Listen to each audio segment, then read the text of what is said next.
Straight games, including a 10-game Western swing. A welcome day off arrived for the Phils. The rest is over, and the brief wraparound homestand ramps up with Doc entertaining the not-so-well-traveled Cubs.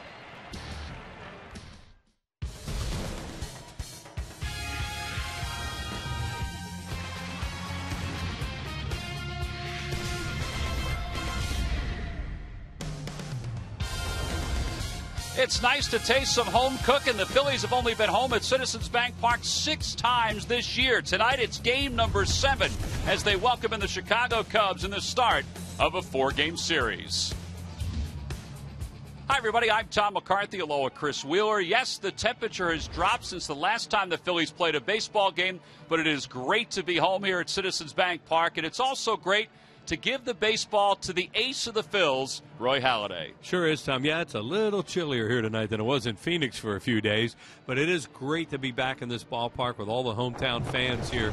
And Roy Halliday, you don't use the term under 500 much with this guy. In fact, we hardly ever use it, but yeah, there are 3 teams he's under 500 against. The Cubs and the Giants, well, he hasn't faced them all that often. The Boston Red Sox, they battled them a lot when he was with the Toronto Blue Jays, and just 1 game under 500. Now, last year he was 1-1 against the Cubs. Started off with a really good effort here on June the 10th in this ballpark. Had everything working well, and Roy Halliday just mowed down the Chicago Cubs to pick up. When you see him use his curveball, his cutter, changeup, everything was great. However, the Phillies then moved on to Wrigley Field, and it was unbelievably hot that night. Aramis Ramirez with a home run. This was on July the 18th. The humidity was really high. And Roy Halliday, who is as finely conditioned an athlete as you'll ever see, absolutely wilted that night. And he had to leave. He had to leave the mound soaking wet, really just out of gas, and he would wind up losing that ball game. It was a sight we thought we'd never see, and certainly will probably never see again. Now look, talking about 500, what Roy Halliday has done, teams less than 500, 72 games over 500 with an ERA under 3, and not too bad either with teams over 500 at 88 and 62. This guy is just one great pitcher. We're lucky to be watching him, and we all think someday he's going to be in Cooperstown. Yeah, I think a lot of people would agree with you on that one, Wheels. The Chicago Cubs, well, they are not hitting the baseball at all. It's the start of a 4-game series between these two teams. Paul Maholm on the mound for the Cubs, and he'll be opposed, of course, by Doc, who's making his 5th start of the year. All right, Charlie Manuel's lineup is pretty standard tonight against the left-hander. Ty Wigginton back in there, riding an 11-game hitting streak. We'll get to the lineups in the first pitch when we get back to the ballpark. Phillies baseball is brought to you by Toyota. Every new Toyota purchase comes with Toyota Care.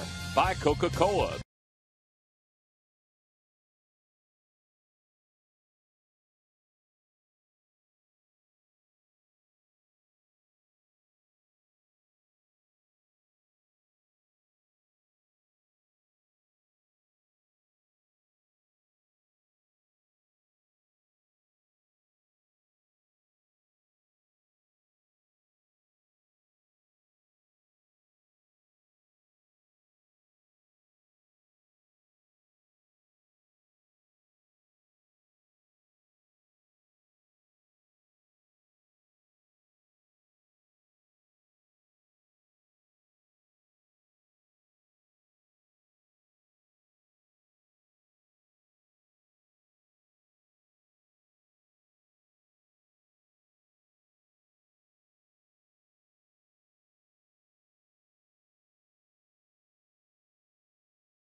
Game one against the Chicago Cubs of this 4-game series here at Citizens Bank Park. And there's Dale Swain, the new manager of the Chicago Cubs. It's his first season coming over from the Milwaukee Brewers, where he was the interim manager for part of the year and the hitting coach the last couple of years. Let's take a look at the Cubs starting lineup. It's brought to you by Xfinity, only from Comcast. Leading it off in right field, David DeJesus, then Tony Campana, Starlin Castro, and Brian LaHair. Alfonso Soriano is in the 5 spot. Ian Stewart bats 6th. And in the bottom third of Barney, Soto, and Mahalam. And they'll face Phillies right-hander Roy Halladay, the 34-year-old coming off his first loss of the year. Pitching on a cold, windy night here at Citizens Bank Park. See how his command will be. Roy Halladay normally right around the plate. Yeah, he's coming off a loss, but he pitched really well in that game. It was one of those games where they just couldn't score. Well, the first batter he'll face is New Jersey native David DeJesus, the 32-year-old out of Rutgers University.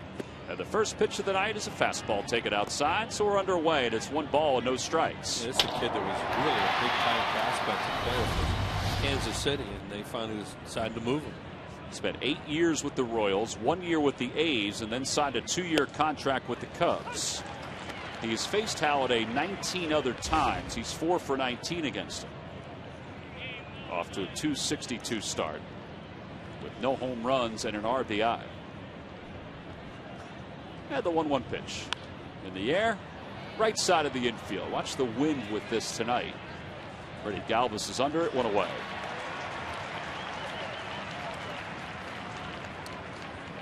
Well, it is time now for our Nissan keys to tonight's game. As Tom mentioned, it is a cold, kind of windy night here at Citizens Bank Park as the Phillies try to get off on a good foot against these guys and figure out Paul Mahalam. They have had some good luck with him over the years, but for the most part, not so hot. And make the most of the 4 games here. Yeah, we're home for all of 4 days. That's it. 4 games, and try to have a good series and play good baseball against these guys. Tony Campana is the hitter. He takes a strike after showing bunt. Now Campana eventually will be the Cubs leadoff hitter. At least that's the way the plan seems to be.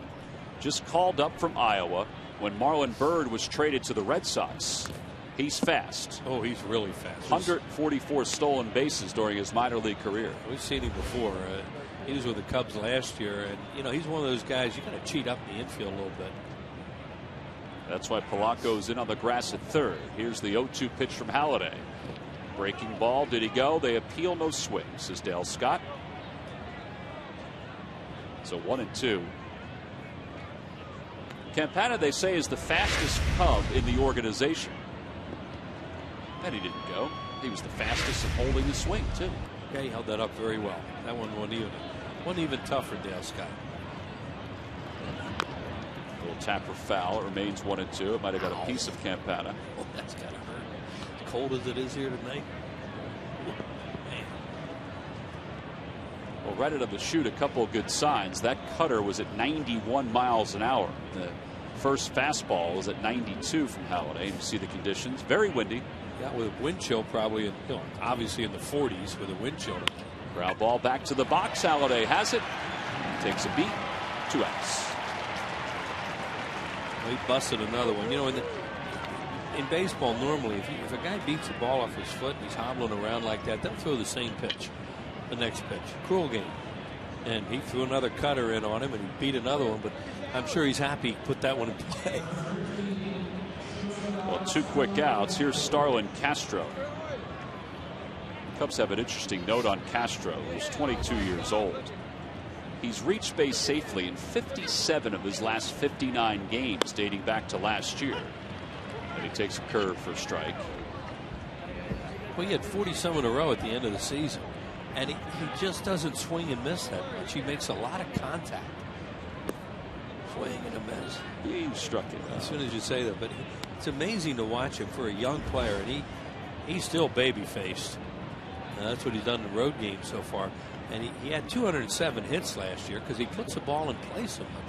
He also doesn't like to stay in the box. There's a looper out to short, caught out of the air by Rollins, and that's a stinger. Up back line drive. Halliday gets through the first with 10 pitches. Pretty easy top of the first. Now we go for the Phils in the bottom of the first.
Phillies get their first opportunity against the Chicago Cubs this year.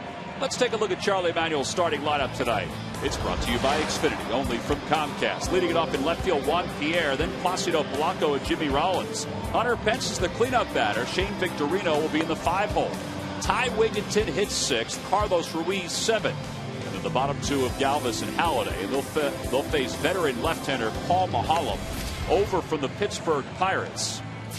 1-2 this year, an earned run average of 8.36. And he's got good lifetime numbers against the Phillies. As Wheel said, some games really good, some games not so good. Yeah, when he's good against him, he's really good. He doesn't give up much. He went on the shelf last year from the 17th of August to the end of the year with shoulder problems. So, you know, when he was a free agent at the end of the year, there weren't a lot of teams knocking down his door because a little bit of damage good. So the Cubs took a shot on him and see what he can do. He's an off-speed guy. You know, he's going to change speeds, try to hit the corners, and get you to hit his pitch. Well, he'll face Juan Pierre to start it off. Pierre's hit it 4 consecutive games, and he takes a fastball for a strike. Pierre overall 339, which is the 5th best average in the National League as play begins tonight.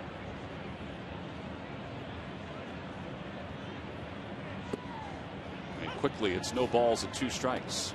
The Lucky McDonald's Phillies home run jackpot contestant is Lucan Bigelow of Pleasantville, New Jersey. If the Phillies hit a home run at tonight's ball game, then Lou will win $200. Little tapper past the mound. That's going to be a tough play. Castro barehands, no chance. He hit that ball 70 feet from home plate, and he got a base hit out of it. That was like old Frank Tavares used to hit him when he was in the league. He wouldn't hit him hard enough for outs. And that's exactly what Juan Pierre did that time. But a great job of protecting with 2 strikes. Just threw the bat at it, figuring, well, I'll try and stay alive and foul this one off. Well, he put it in play. I go throw him out on that. So he's aboard. He's hit it 5 straight now. And here's Placido Polanco. A lot of talk today about Polanco's 3-for-3 game on Wednesday and 2 walks. And maybe that'll start getting him out of what has been a very difficult first month for him. As good as the month of April was last year, that's how difficult this month has been for Polanco. But he's been grinding it out. It was 3-for-3 with 2 runs scored in Wednesday's game. Yeah, big hole on the right side, cheating up the middle, double play, so a lot of room for him to hit a ball through. In the dirt, gets away from Soto. That's going to allow Pierre to go to second. That'll be the first wild pitch of the year for Maholm. But he has experienced some wildness. He's walked 4 batters this year. Bounce a breaking ball here. And you see it almost hit the heel of the glove, but it hit his hands hard. And that's what makes it bounce away like that. So a wild pitch. Phillies have a runner in scoring position. And it's 2-0 to Polanco. A lot easier said than done, but you know, they talked to you about how catchers, the good catchers, catch the ball and they really receive it. Basically everything comes to them, and when the glove comes out and stabs like that, a lot of times you will see them bounce away.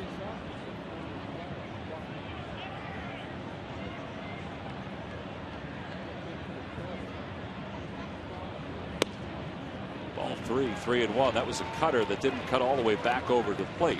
It's a good pitch for him to hit a ball to the right side too, but even better to go 3-1 on it.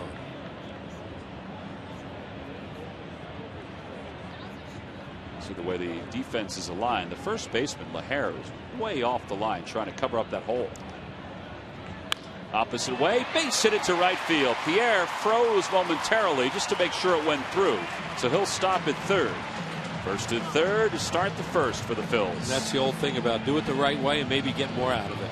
And Polanco on a 3-1 count, he's not looking to pull there. He wants to hit the ball the other way, and he's capable of doing that. That's the kind of swing he has. And he winds up with a base hit out. See, 3-1, a lot of guys are going to get tempted to pull, but in his case, he's just going to let it drag through the strike zone, hit it the other way, found a hole. Well, here's Jimmy Rollins, 0 for his last 7. Jimmy is hoping, as Charlie is, that a little home cooking will get him rolling. They've given the Phils an opportunity for an RBI with the infield back. And Rollins takes high. It's 1-0. Yeah, they can give Roy Halladay a run on a double play ball here, a fly ball. A lot of ways for them to score. We walked through the batting tunnel today. Jimmy had already taken his hacks in the cage, and he was taking some extra swings under the stadium. He is really trying to get out of this funk that lasted the entire road trip when he was 8 for 36. Or excuse me, 3 for 33. Yeah, he was over 300, well over 300 when we went on that trip, and now he comes home hitting in the, what, 220s? It's a 229. Yeah, 229. And it's even, 1 ball and 1 strike.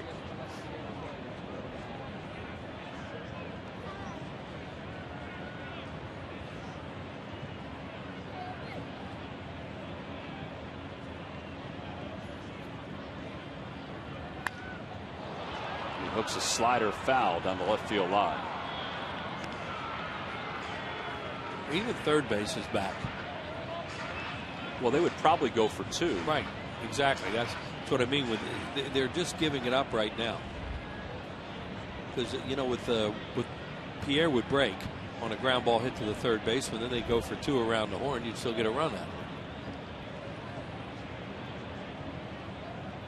Throw over to first. Pierre broke down the third base line and stopped. Very good base running by Juan Pierre, because that's what you're supposed to do. If the guy throws over, break down that line. Just make sure he throws it, break down the line. If it bobbled at all by the first baseman, you can score.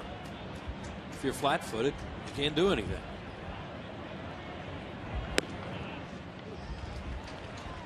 Phillies offense has enjoyed a little bit of a renaissance over the last 19 innings. Counting the 9th inning of the first game against Arizona, Phillies have scored 20 runs. Now, the last 3 games overall, they have 13 extra base hits, and they're averaging nearly 7 runs per game. I like the runners in scoring position average. That got better for a few days. And all you can hope is they can keep it up now. That was hitting weather, though, in Arizona. Hitting weather, hitting ballpark. Tonight, not really hitting weather. On the hands, he was able to get at least the bat on the ball, and he fouls it back, and it remains 2-2. Roy Halliday stung some hands, stung some feet, yeah, all kinds of stuff in the top of the first. Wheels, during the 2012 season, Turkey Hill will contribute $100 for each Phillies victory and 5 cents for each carton of Phillies Grand Slam ice cream that you buy and eat to support the Phillies youth baseball and softball programs. So go get them. Well, they get back there. Is that what's back in the press room? It is usually there. 3-2 the count to Rollins. Do you run here? I don't think I would. Yeah, there's nobody out. You line into a double play, then you got 2 outs and a runner at third. You don't think about it because you don't mind grounding into a double play here, right? Because that gets you a run. So you have your cleat-up hitter on deck. Right, that's where I wouldn't run either. Here he goes. He doesn't go, and Rollins out on his front foot, pops it into foul territory near the Cubs dugout, and there's 1 out. Boy, really fooled him with a 3-2 breaking ball.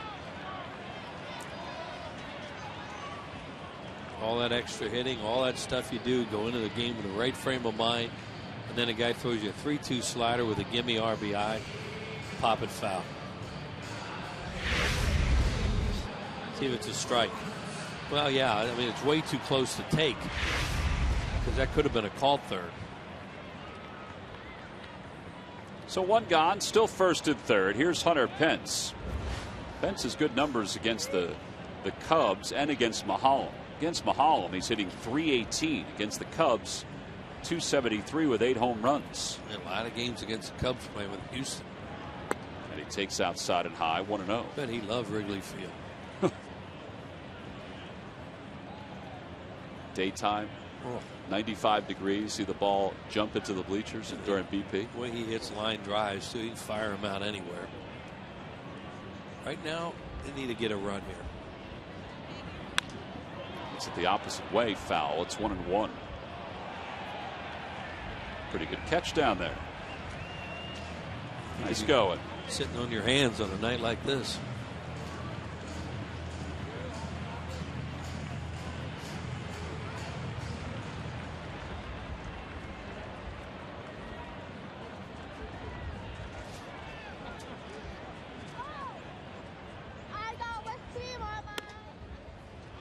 See a lot of that right now with Hunter.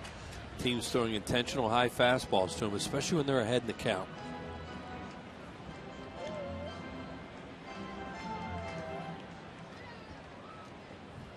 to his credit, the last couple of games he's done a good job holding up and not swinging at those high fastballs.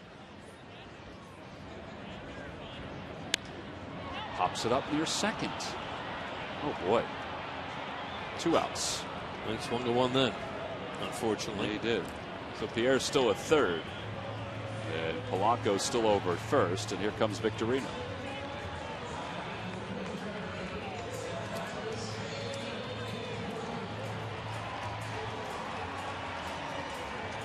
Anxious there, trying to hit a fly ball, get the run in, and may have gotten himself out.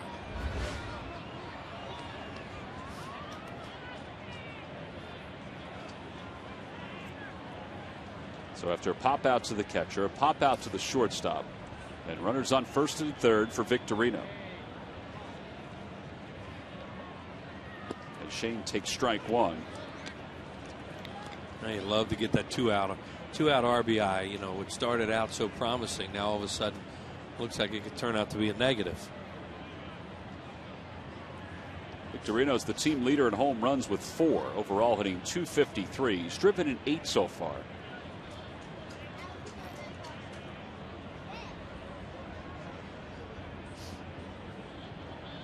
Ground ball toward the hole, cut off by the third baseman Stewart, and they get Polanco.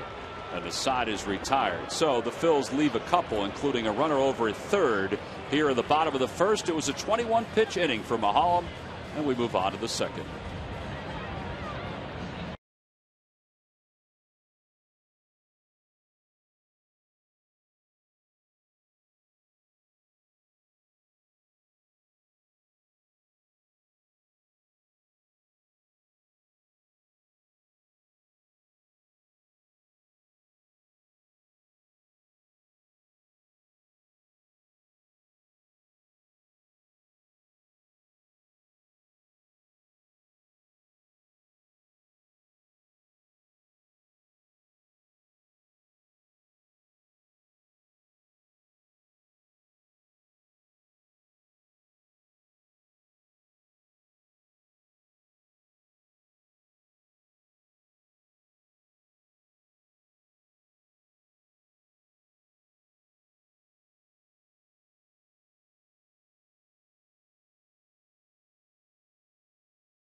TV came in real handy for the Phillies and for us and for everybody else that was out on the road trip.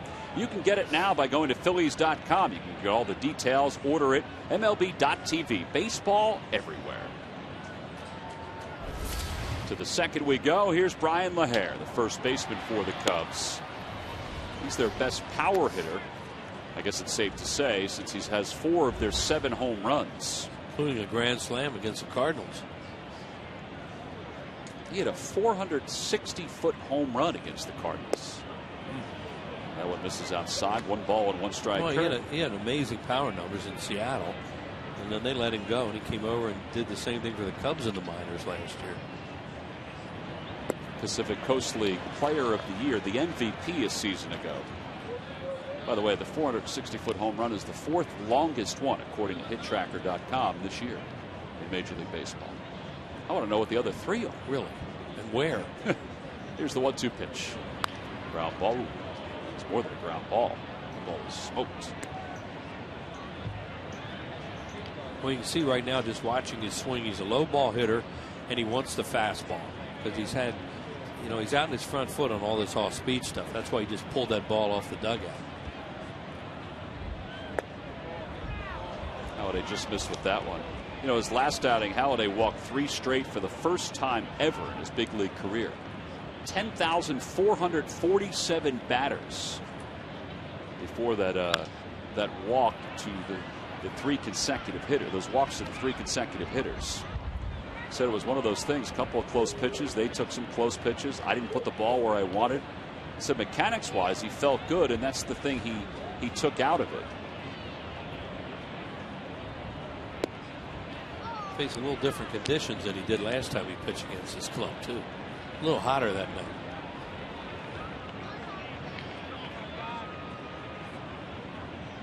Three and 2 the count. And a call, strike 3. Cutter on the outside part of the plate. First strikeout for Halliday. And what a way. Alfonso Soriano is due up, and so is Greg Murphy. Murph? Well, Tom, you're talking about Roy Halladay's last start, the 3 walks in a row, the 4 walks in the game, and it really was historic for a guy like Roy Halladay. Well, Charlie Manuel was asked about that today, and he said, you know what? Here's a way of putting things in perspective. He said, if I went back into history and looked at Cy Young, I bet you he walked 3 guys at one point in his career consecutively. So am I worried about Roy Halladay? Am I worried about tonight's outing? Charlie says, no, I'm not worried at all. Well, you know, Murph, it's interesting. Rich Doobie the next day said to the stat that he hadn't walked 3 in a row until that game. He said that's what makes him so special. He said he's a perfectionist. I think that's true. And, you know, we talk about 4 walks in a game, and that hadn't happened for Roy Halladay in 117 career starts and consecutive starts. And, you know, you're talking about numbers like that, and that is what makes him so good. You know, he still pitched well enough to win that game, and Charlie was quick to point that out as well. You know, so a guy like Roy Halladay, it's going to happen every once in a while, but certainly not going to happen very often. Well, it's been remarkable to watch him in person for these last couple of years. He's ahead 1-2 to Soriano. And a swing and a miss, back-to-back strikeouts. So 2 away here in the second. Curveballs in there, change up to get him. He's ahead of Soriano, so you never want to throw this guy a strike when you get ahead of him, because he'll swing at anything. There's a change up, buries it. Well, that'll bring Ian Stewart to the plate, over from the Rockies organization, where he was a first-round selection back in 2003. Played 5 years with Colorado. Halliday starts him off with a pitch inside. Stewart was 1 for 20 in the homestand for the Cubs.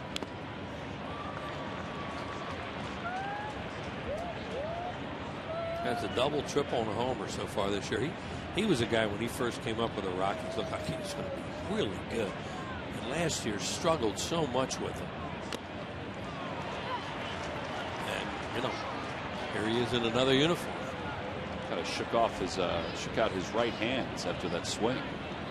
Well, you don't make solid contact tonight, it's really going to hurt. Halliday's got his signs. And now time is called. Well, that's unusual. They went through everything there before he finally decided he went fastball in, it looked like. Yep, they go back to it. A 1-2 pitch. And that one just missed somewhere. There's a sinker low. He started it at him a little bit, and boy, did it run.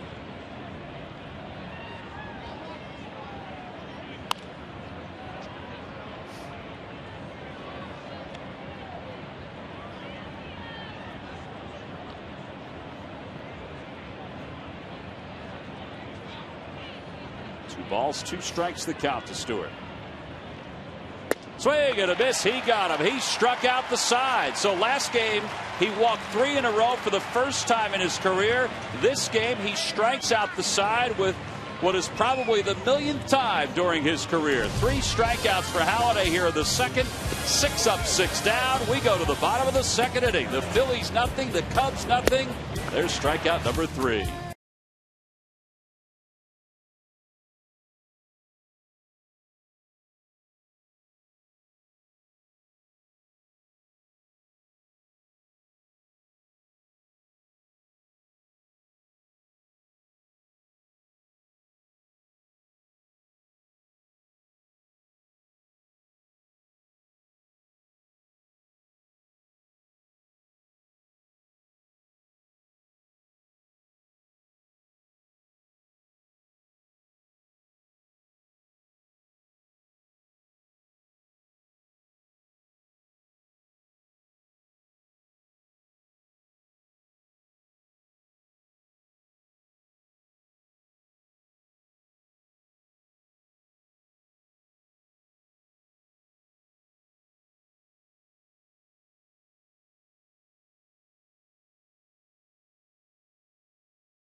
From the Sixers' first-round matchup against the Bulls to the Flyers' round 2 face-off against the Devils. Michael Barca and Phillies top sports writers have plenty to talk about.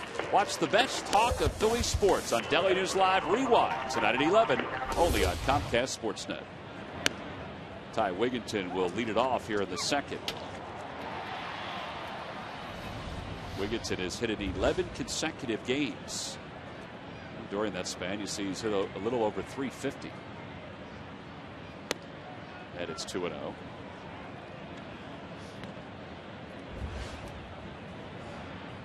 People wondered about what Charlie's starting lineup would be tonight with a left-hander on the mound. I don't think there was any question that Wigginton was going to be in there in one capacity or another. Yeah, you know, Charlie talks about you can hit your way into the lineup. Well, this guy has certainly been able to do that with that hitting streak. Charlie talked about, you know, what he thinks is the reason the Phillies have done well the last couple of games. He said, well, I think they're relaxing a little bit more. He said that Sunday, that ninth inning, he thinks really helped him. He was talking about that again today. There's a strike, and it's 2-2. Greg Gross said he just thinks that the hitters are being more selective. Now, the first inning didn't show that, obviously, but that they're being more selective, that they're not hurrying to swing at the first strike. Yeah, they fell back into it a little bit in that first inning, and it cost them because they obviously should have scored. There's Pete Orr, who certainly contributed in the last 2 ball games for the Phils, as did Lance Nix.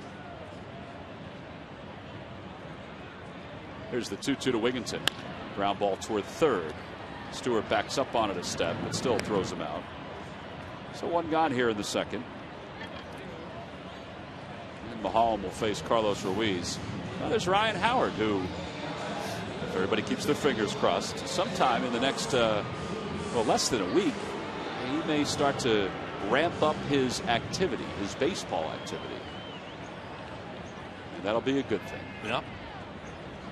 And Cliff Lee, Ruben Amaro said today, he had an MRI, and the MRI showed exactly what they thought, a grade 1 oblique strain to the oblique muscle. And Ruben said he's eligible to come off the DL when the Phillies are in Washington. Whether he starts then, they'll wait and see. They're not going to make any decisions just yet. 1 ball, no strikes, the count to Ruiz. Carlos was 4 for 9 in the series against Arizona.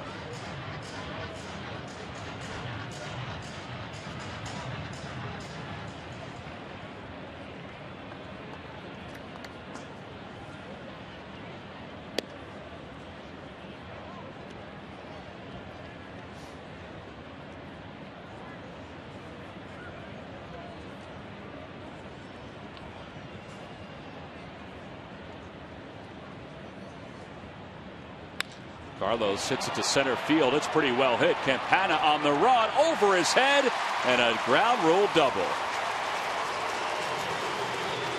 It didn't help or hurt Carlos that ball went over the fence. He was going to stop at second anyway. But for Carlos, that's his 4th double of the year. And I'll tell you what, he's had himself a heck of a start offensively. Yeah, he got a low slider there. It looked like a low breaking ball, and he vaults it out to center. Campana, with the wind blowing in the way that it is, at least it looks like it is playing very shallow, and then it really took off. You never know here. You know, the flags are blowing in, and we can feel it here in the booth in your face, but that thing really took off. Here's Freddie Galvis, who takes a slider for a strike. Oh, Ruiz, of course, safe and secure at second. Safe and secure, New York Life. It looks like it's blowing from left to right and towards home plate a little bit. But, you know, it can swirl here. I've been told by many an outfielder not even to bother to look at the flags. Yeah. He said when you're down on the field, the flags don't always dictate which way the wind is blowing. Yeah, because that ball looked like it would get knocked down, although he did scorch it. 0-2 the count to Galvis. Freddie needs a base hit in the worst way, not only because the Phils are looking for a run, but he was 6 for 33 on the road trip, which has dipped his average to 200. Played great defense, and you know that's what he does.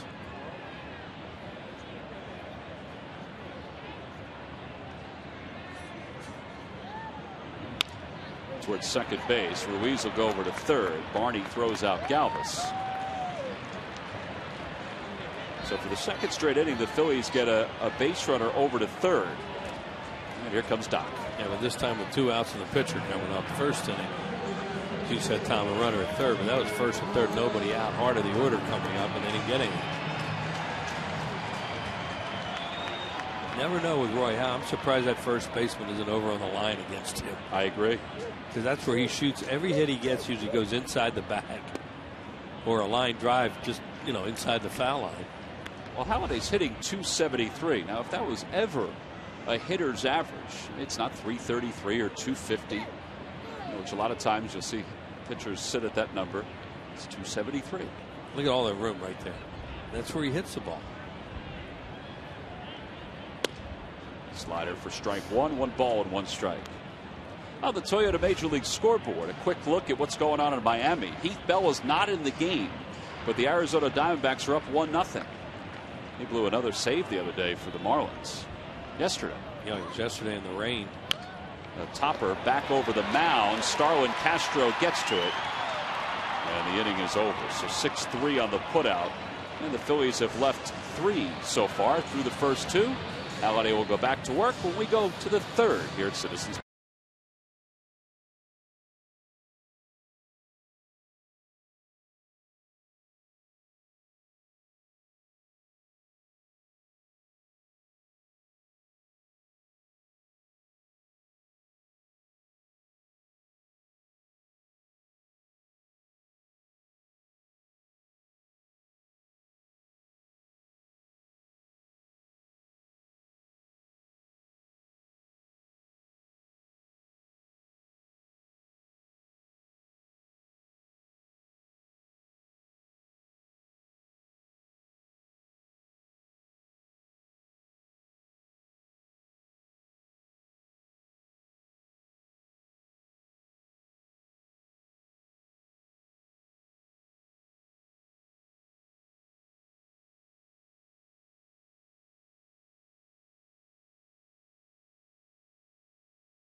Three players the Phillies received from the Cubs in exchange for Richie Ashburn in 1960. Oh, man, I know one of them right away. Well, you need 3. I know. You have a few innings to think about it. The answer will be revealed in the 7th. I have another question for you. Our good friends at Elias, they do such a great job along with Carl Graver, our statistician here. They work together. Remember I said it, that Roy Halladay has struck out the side 1,000,000 times in his career? How many times do you think he struck out the side? Now I'm saying a perfect inning. 1, 2, 3. Nobody's gotten on, and he struck out 3 in the inning. He struck out the side in order.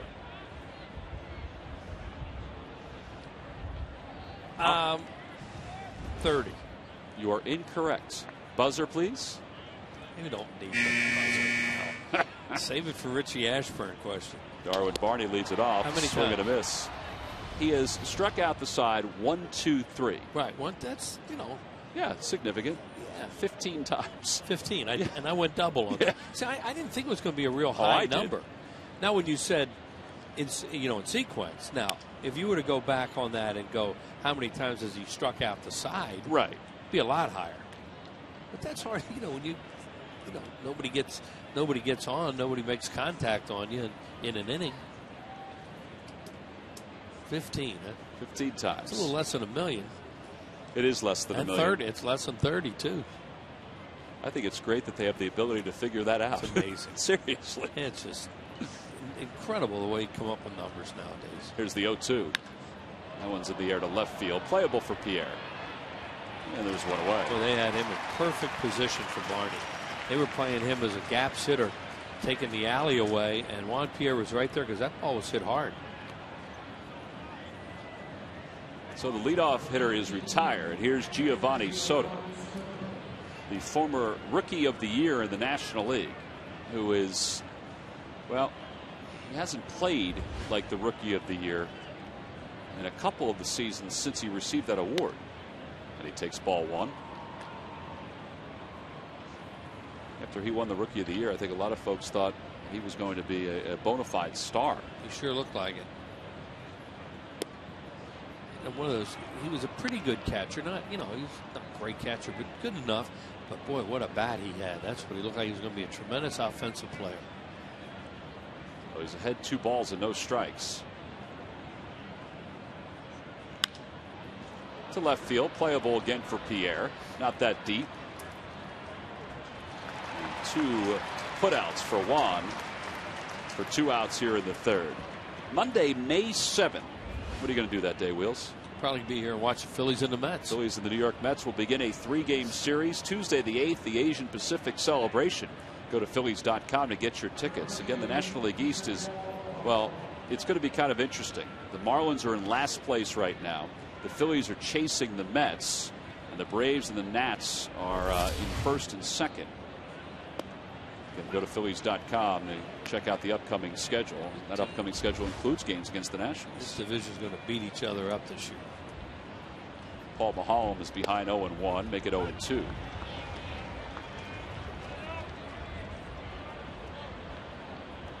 Oh for 4 this year. Checked his swing, they'll appeal, and again Dale Scott says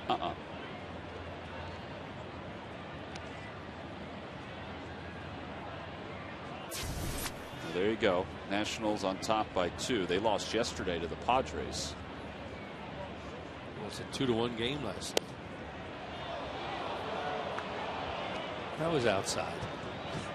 You know, everybody wants that if you're a Phillies fan, and nobody wants it more than Halliday, but it was outside.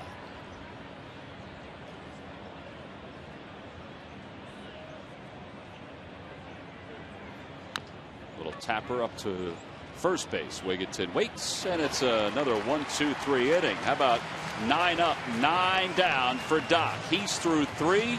We go to the bottom of the 3rd. Cubs nothing, Phillies nothing.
By Xfinity, only from Comcast, the official HD triple play provider of the Phillies. And by McDonald's, get a large sweet tea for $1.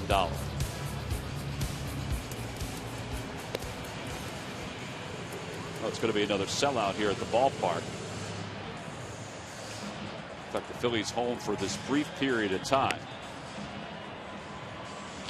So we'll finish up the series on Monday night before they head down to Atlanta. All right, Wheels, I've got another piece of trivia for you. This is trivia night here in the booth, in the Harry Callis broadcast booth. Halliday has struck out 3 batters in an inning. How many times? Well, there you go. That's the one that's got to be more. Well, I said 30 on the other one, and that was way too high.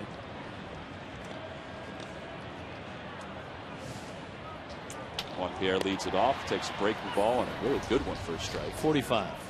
You're closer. 40. All right, so he has struck out the side 1, 2, 3, 15 times, and 3 strikeouts in an inning 40 times. Yeah, that would make more sense. Pierre takes strike 2. Back-to-back curveballs. Pretty impressive. Pierre shaking his head like, "Who? Where'd they come from? He spun 2 around me. Now what? Another one. Another one. And he floats it towards center, caught by Castro. Wind took that thing. Castro stayed with it. He might make a lot of throwing errors, but he's still a very accomplished athlete at shortstop. I'm just laughing about it right now, the way Pierre twice, look, he just throws his bat out again. He's a great athlete, this kid, and that thing really took off. And he did a tremendous job. You know, he was cheating way in because of what happened last time. So normally that would be an easy play for the shortstop. It was a lot harder because he had to go back a lot further. Polanco singled his last time up, so he's 4 for his last 4.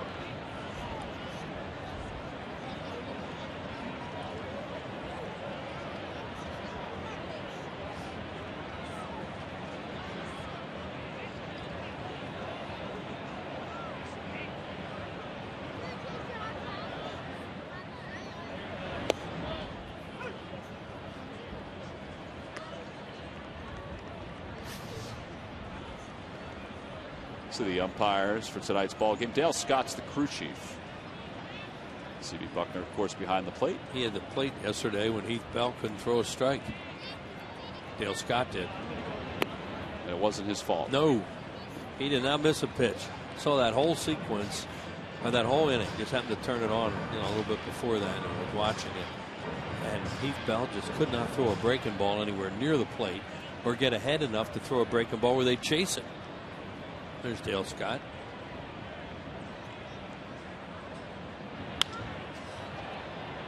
2-2 now the count to Polanco as he sliced that one foul. Polanco is now 19 hits away from 2,000 for his career. I know we mentioned it during the first week of the season where he was at that point, but he is well within reach. Good number. He and Jimmy Rollins both will reach that number at some point this year. 2,000 hits, a lot of hits. You know, 3,000 is ridiculous.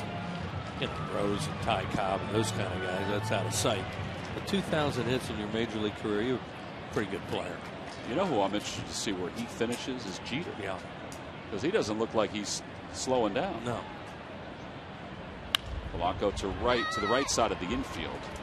And that'll be a 4-3 putout for the second out. Yeah, I saw that story on him the other day. You know, they're saying, well, could he get to 4,000? Oof. Well, that would be hard. I don't know if he could play shortstop till he gets to 4,000. Would he be a DH? What's he at, 3,200 now? If he's not at 3,200, he's close. Yeah, so you're still talking about 700 to 800 more hits. That's 4 seasons of 200 hits. Rollins popped out his first time up.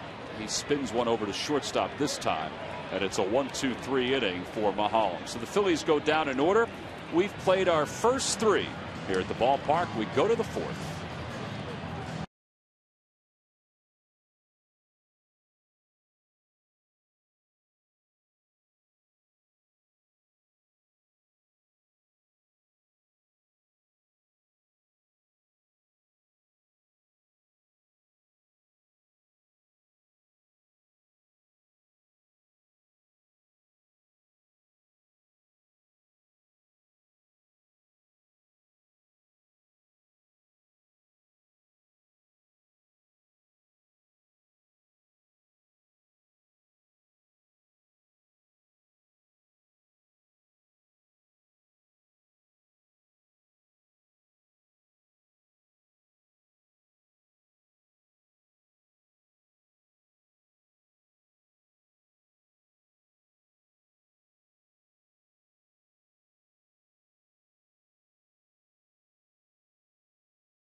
Cup of Green Mountain Coffee. K-Cup, Sarge, delivered in all the flavors you love by who?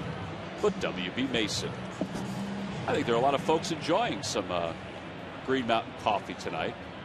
A cool evening here at Citizens Bank Park. It doesn't matter what the weather is. Yep. It's good to be home. It is good to be home. Those young ladies look like they're a little chilly, though. Having fun, and I don't think the coffee comes in that kind of a can. Top of the order, David DeJesus starts it off, and he takes a curve outside. It's 1-0. DeJesus popped out to short right to Freddie Galvis. So he's 0 for 1.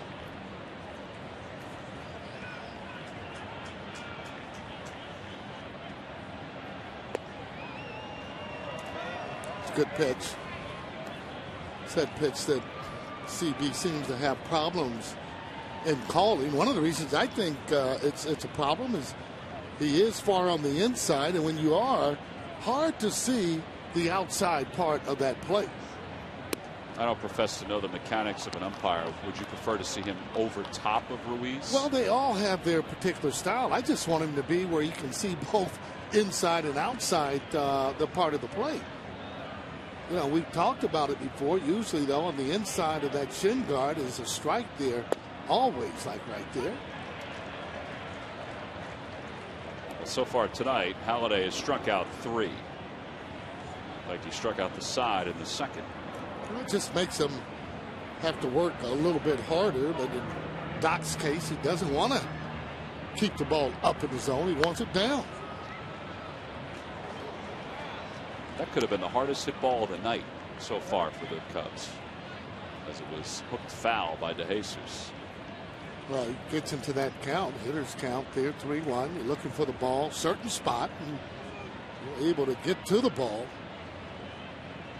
Doc has a reputation of not walking a lot of batters, so he's aggressive. And a call, strike 3. He got the pitch on the outside part of the plate. 4 strikeouts for Halliday. DeJesus didn't think so. That was certainly a good pitch. And I know what he's saying is that the last time you called this, it was a ball.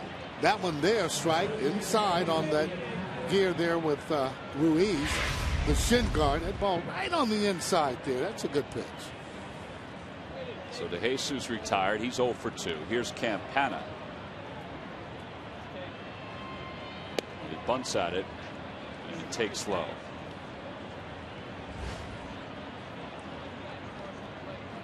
Certainly these are the kind of guys that, as a hitting coach, you want to try and be able to get him on any kind of way with his speed.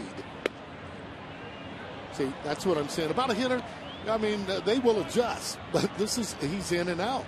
No, I'd rather you call that early and not call it late. So it gives me an idea of what I'm trying to do at the plate.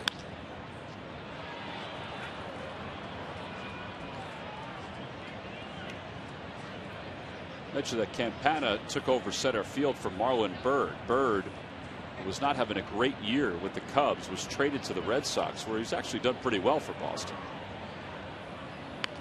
Campana bunts, first base side. This is going to be a tough play. Wigginton has it, dives. Oh, he said safe. Wow, I thought Wigginton had got him before he hit the bag. That's the first hit of the day for the Cubs. Boy, oh boy. It's a good bunt. Gives you an indication of his speed, and you can bet he probably won't be on first very long, as he has the mind to kind of fade away, if you will. Oh, good call. Boy, to get to the bag. See how he kind of fades away there to avoid the tag? That's what the umpire is looking at and called him safe. Well, a great effort by Wigginton, because that's all he could do. Absolutely. But it was a good call by Dan Iasonia, the first base umpire. Here's Starlin Castro. Campana leads off first. Halliday will indeed keep him close. He has stolen 4 bags already in a short period of time. He hasn't been caught yet. Over his career in the minor leagues, he has stolen 144 bases. And he gone. Pitches inside, the throw by Ruiz high. And it's a stolen base for Campana. Let me tell you, he stole that bag so easy. Might want to keep your eye on him again, as you see exactly what Ruiz is saying. Hey, keep him close. Oh, off to the races. Great jump. No, even peeked back a little bit. Ball hasn't even gotten there yet. You're looking at one of the fastest guys, I think, in the National League. What a weapon to have, though. When it's in your lineup, it does cause havoc to your pitcher. Trying to keep him close, trying to make a good pitch.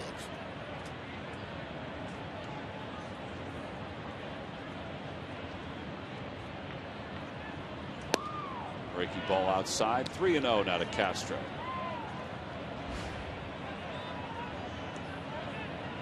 Castro with 9 runs batted in this year. You have LaHair waiting on deck.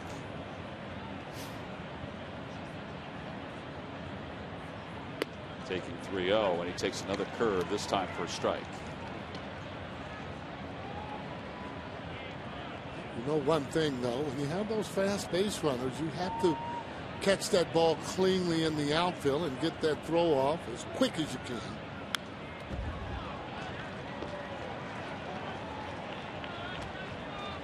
Well, the way the defense is aligned in the outfield, and it's partly because of Castro, because he's got some pretty good pop. It'll be tough to throw Campana out at the plate. I don't think even if they were up, they'd be able to get him because of his speed. You know, he's got a pretty good little secondary after the pitch is thrown. Little floater towards shallow right center. That's going to drop for a hit. Campana's on his way home. He's going to score. The throw cut off by Wigginton. 1-0 Chicago.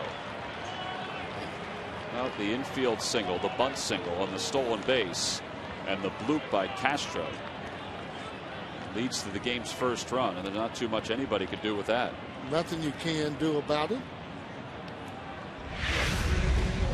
Ball couldn't have been thrown out there any better there. He actually hit a good pitch, just trying to put wood on the ball, and he did that. Nice read, however, too. Coming around there, doesn't even hesitate. And watch this slide. He just slides just like he's having some fun here.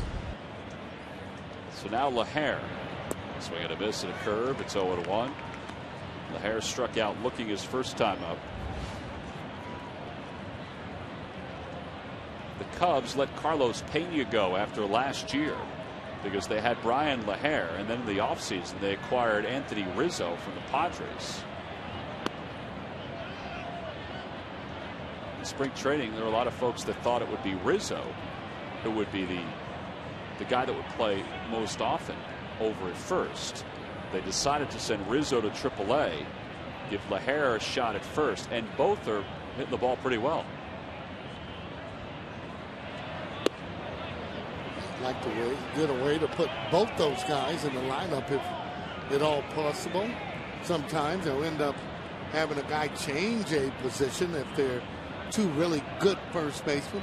They pick out the best athlete and maybe try and put him in the outfield or so. There goes Castro, swing and a miss. The throw to second is offline, backed up by Galvis. Second stolen base of the inning for the Cubs. And the count is 2-2 to LaHair. 8th stolen base for Castro.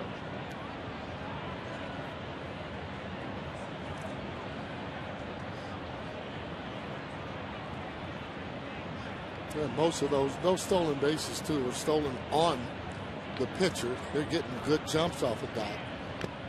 And another strikeout. Ruiz hangs on. 5 strikeouts for Halliday.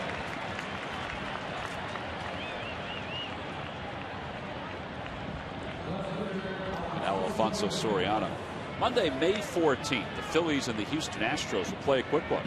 It's a 2-game series. Monday is Teva Respiratory Asthma Awareness Night. All fans coming to the ballgame that night will receive the free Phillies Liberty Bell cap. And Tuesday's the Citizens Bank Business Person Special. Go to Phillies.com for tickets.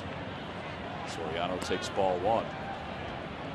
Astros are up 2-0 over the Cincinnati Reds as we glance at the Toyota Major League scoreboard. Jose Altuve is second in the league in hitting, and he has a hit tonight, an RBI and a run scored. Castro was wandering off the bag, and he gets back. I think he was going. Well, certainly leaning. Off balance and see whether or not he ended up getting in with that. Yeah, a little bit closer. Maybe he missed the tag. I was going to say, I don't know if Jimmy got him. Yeah, it looked like Jimmy missed him. To right field. Pence over toward the line, has some room, makes the catch with a little hop at the end. And the side is retired. 1 run on 2 hits, couple stolen bases, 1 man left. Middle of the 4th, and the Cubs are up by 1.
Really big sales event. Real deals, big inventory. Now at your Honda dealer. By AT&T. Rethink possible. And by Jeep. Visit Jeep.com to learn more. As we go to the bottom of the 4th, the Phillies are looking for some runs. They have 3 hits. They had a threat in the 1st. They had a runner at 3rd in the 2nd. But they were unable to score either time. Now they trail at 1-0. They had Hunter Pence popped out his first time up. We'll get his first or his second look at Paul Maholm. And Maholm fires a strike. It's 0-1. Well, golden opportunity that they let slip by.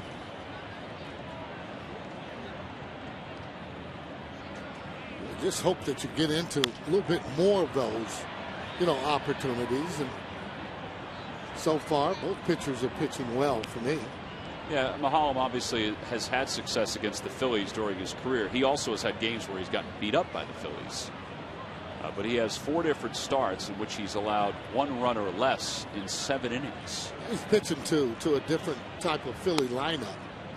He can make a few more mistakes and doesn't have a lot of guys there in the lineup that can really hurt him like in the past. So he can be a little bit more aggressive, and he's guys that he had to go out and pitch to, like J. Rowe early on. He did exactly what he wanted him to do, and that's hit the breaking ball, or off-speed pitch.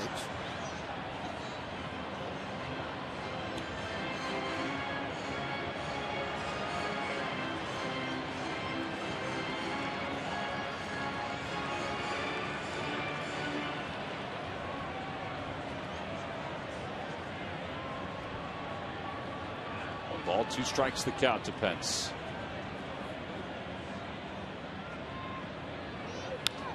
Lifts that one to right. Not that deep. Playable for DeJesus. And there's 1 out here in the bottom of the 4th.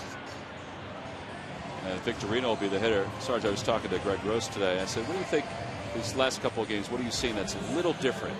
And he said, well, honestly, if you look at what we did in the 2nd game against the Diamondbacks, we started to be a little more patient. Started to run the count a little bit more and not swing at that first good pitch.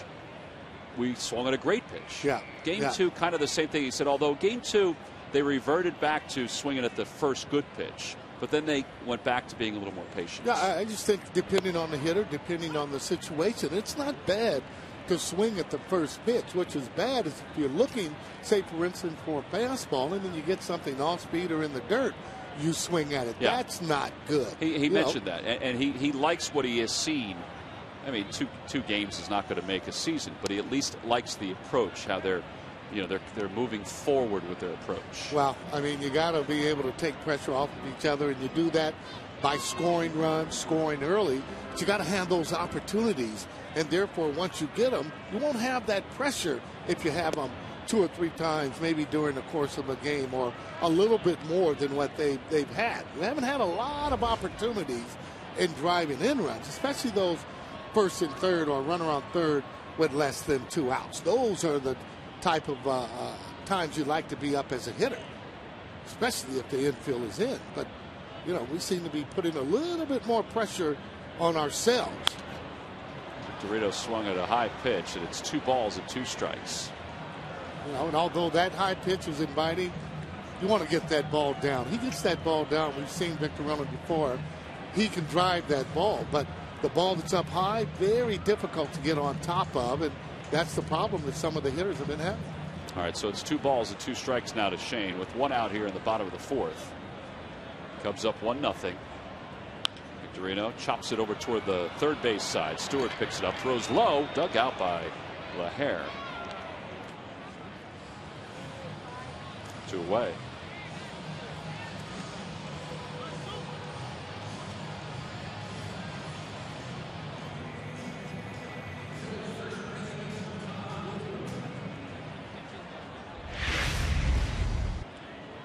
Right over the top with that throw. Watch the scoop here. Pretty nice scoop. Not only that, though, the closer it is to you, the easier it is to be able to pick that ball out of the dirt.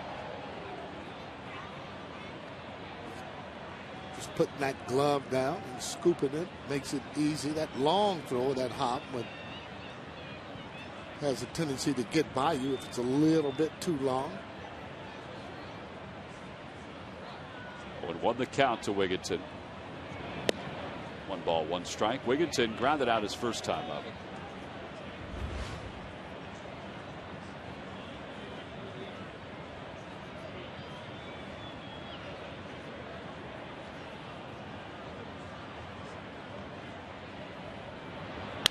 Back toward the middle. That's a 12-game hitting streak for Wigginton. It's nice to keep him hot.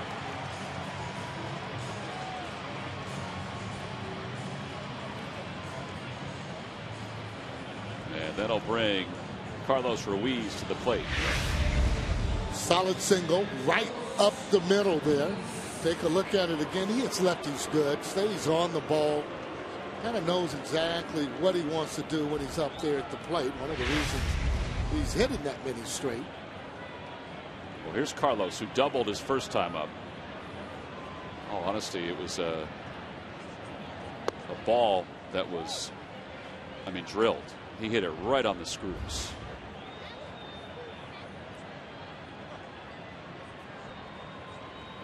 Here's a guy, he's been solid at the plate. Slow feet.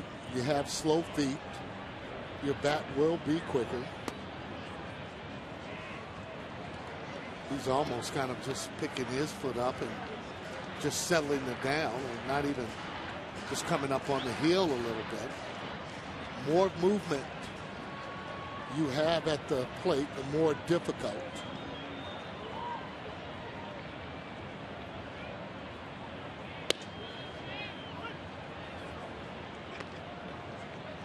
I thought that might have been a pretty good pitch there for him to hit. Yeah. But he's been hitting so good, so maybe he wasn't looking for that particular pitch. So he's hitting 300, so you can't doubt him. Ground ball over to third. That's a big hop for Ian Stewart. He's having a tough time with some of those throws. It almost looks like he's guiding it over to the bag, but he got the job done. No runs, 1 hit, 1 man left. So we go on to the 5th inning already here at Citizens Bank Park with the Cubs on top.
Tonight at 10:30, Comcast Sportsnet is the best place to go for total Sixers Bulls playoff coverage. Get geared up for tip-off with expert analysis and exclusive reports on the Sixers playoff preview special, Drive Time, coming up at 10:30 right here on Comcast Sportsnet.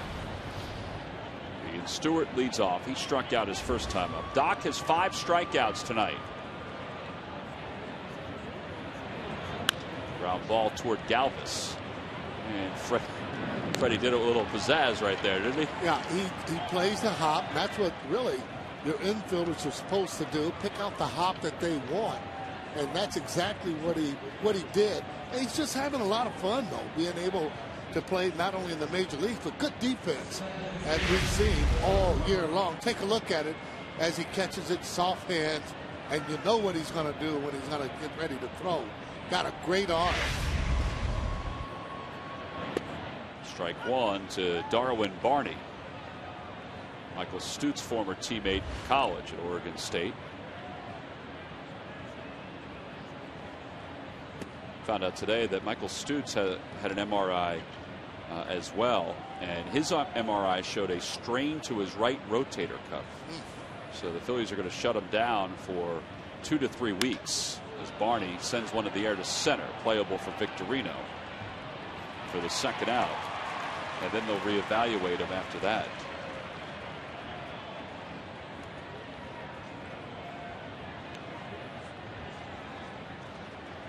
Good pitch by Doc. Ball on the inside part of the plate on his hands. And you take a look at Rich Dooley there doing his familiar charting. Here's Giovanni Soto, and he takes strike one. Soto fly to center or left field, excuse me, his first time up.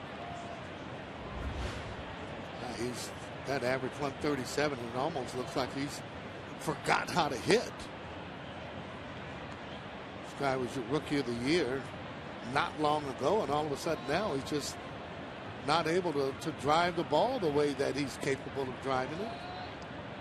Well, they have a pretty good backup in Steve Clevenger, who's played pretty well.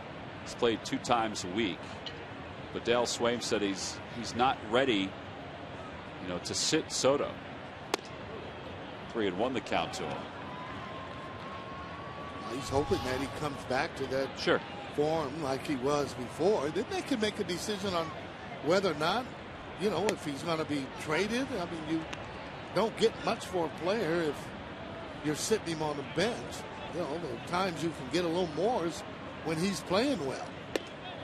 That ball just missed. It's ball 4, first walk of the night, and they'll bring Maholm to the plate.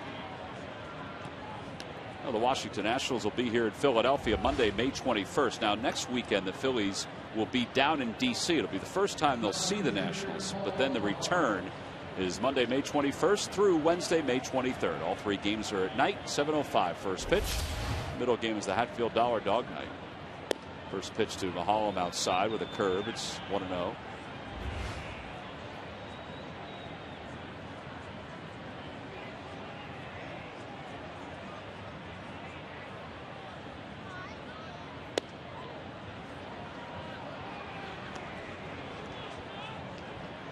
Not missing by much. I'd like for him to finish up these hitters, keep that pitch count down. Yeah, right now the pitch count is at 77. That's a good pitch for me. It really is. And you can see the frustration, Doc's face as he looks back. Again, major league pitcher not going to be throwing that ball, not trying to throw the ball right down the middle. Holland, he'll be taking this automatic. Crowd getting on C.B. Buckner a little bit.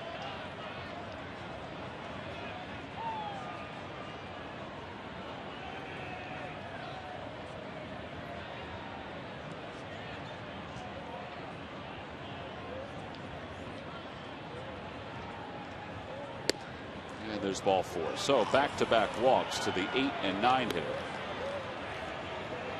And David DeJesus will be up next.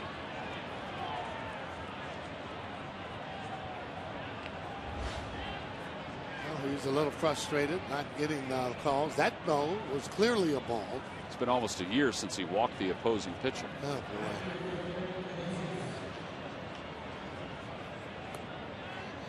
He hasn't done it that often in his career. De Jesus is 0 for 2.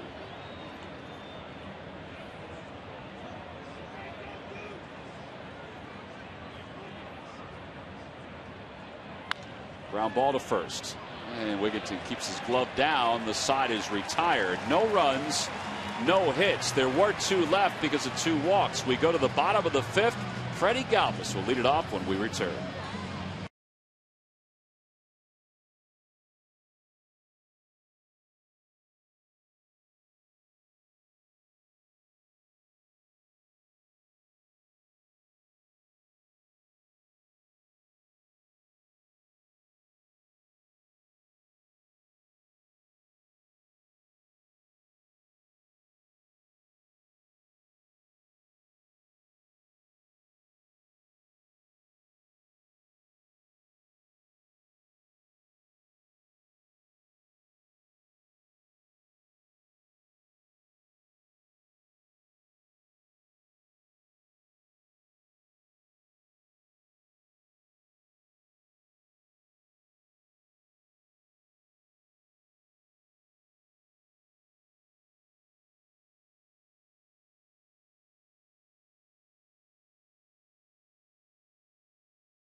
Last year, they have a new GM in Theo Epstein, and they've got some different faces along the lines too, don't they, Murph? Well, that's right, T-Mac. You know, they won just 71 games a year ago, so they decided to change things, starting at the very top, as you mentioned. Theo Epstein coming over, of course, from the Boston Red Sox, and then the new manager as well in Dale Swain.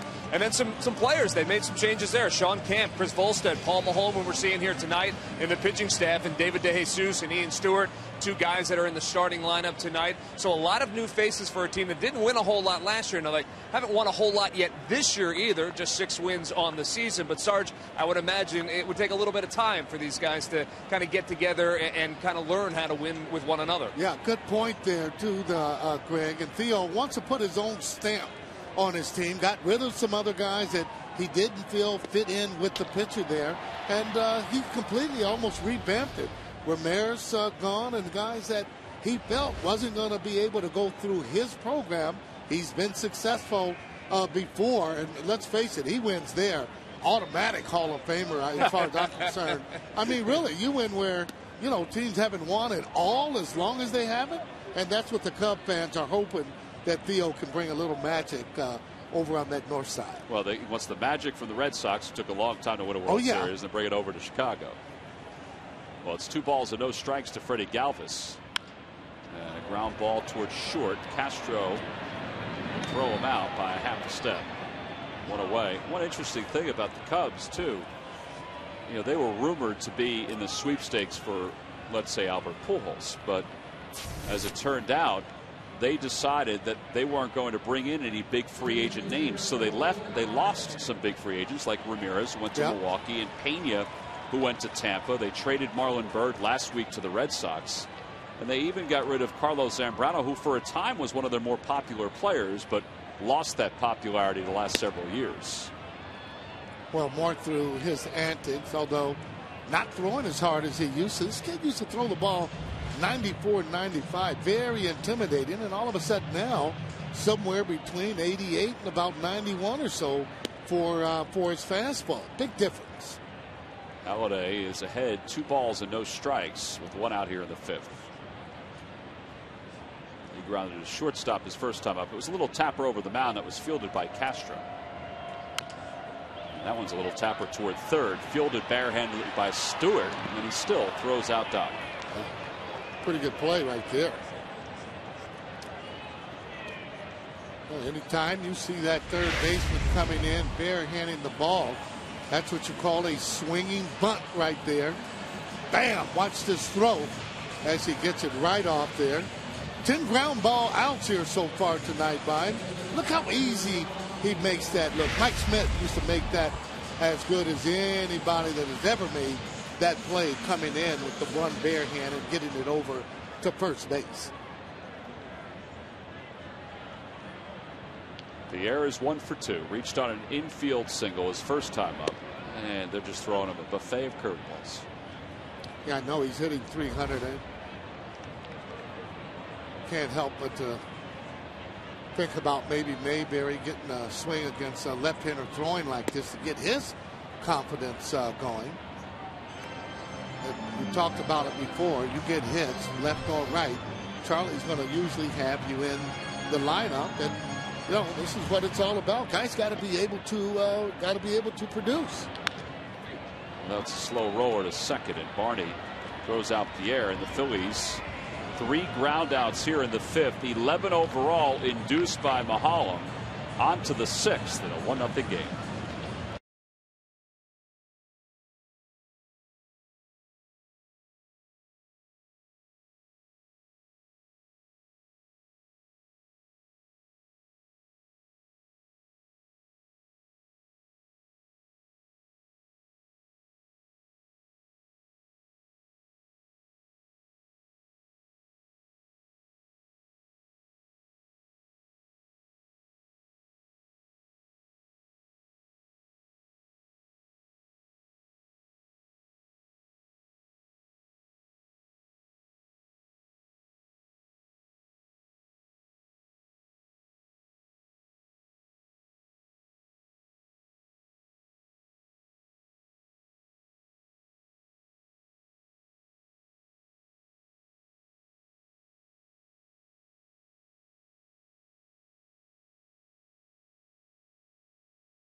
Shining in his first month with the Phils, Freddie Galvis is enjoying his time in the major leagues while filling in for Chase Utley.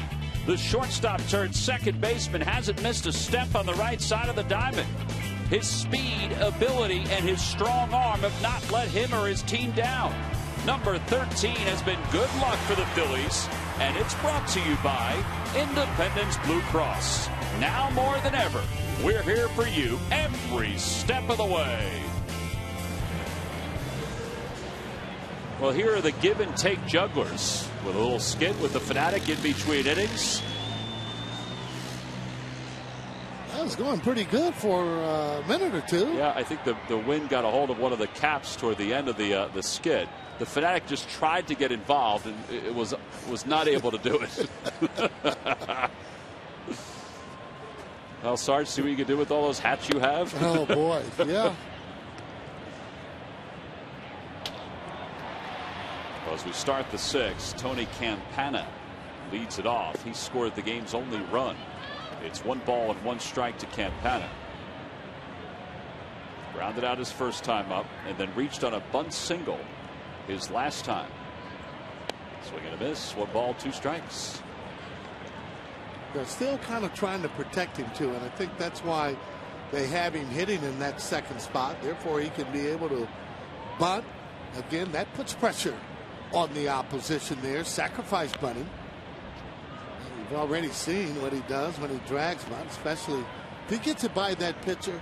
Very difficult to throw this runner out. That's why even with 2 strikes, Polanco's in on the grass at third. Fighting off, and stays 1-2. On the Toyota Major League scoreboard, the Braves have jumped out to a 1-0 lead over the Pirates. That game is in the bottom of the 3rd. Martin Prado, an RBI. Tommy Hanson on the mound for the Braves. A.J. Burnett on the hill for the Pirates. This will be a tough play. Rollins hurries, flips over to first, not in time. Wow. Nothing they could do about it. Wow. We marveled at Pierre in the first inning, hitting a slow roller to shortstop and beating it out. Well, Campana, he essentially did the same thing. Well, he just outran the ball. I mean, there's nothing anyone can do. Again, more of a little bit harder than a swinging bunt. J-Bo coming right up right away. He beat it. You can take a look at it again. Not in his glove. He's on the bag. There it is again. Clearly, he's safe. He broke and then stopped. It's 0-1 to Castro, who has an RBI single. Well, I know a lot of times pitchers really don't like pitching out. But you would think over the next couple of pitches that he's going to be trying to get into scoring position. There he goes, and a foul ball.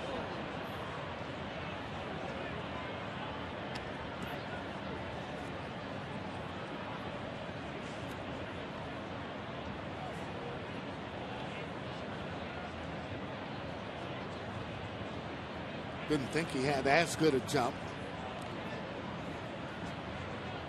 So Carlos looking for the sign on exactly what they want him to do.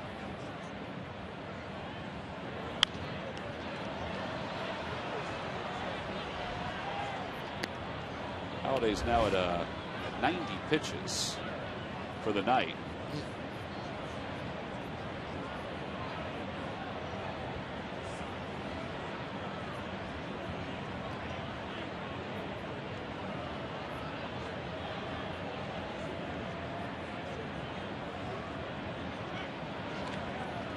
Looked like he was kind of flinching a little bit. These are the kind of runners, they're on their own for sure. The only thing the manager will do is give them a don't go in certain situations, but other than that, they can run whenever they want.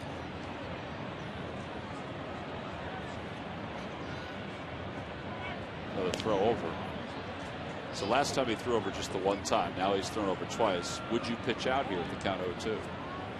Well, with Doc looking at pitchers that can throw strikes, yes, I wouldn't be intimidated, to be able to call that pitch out because he can come back and throw strikes. He doesn't go. The pitch grounded foul.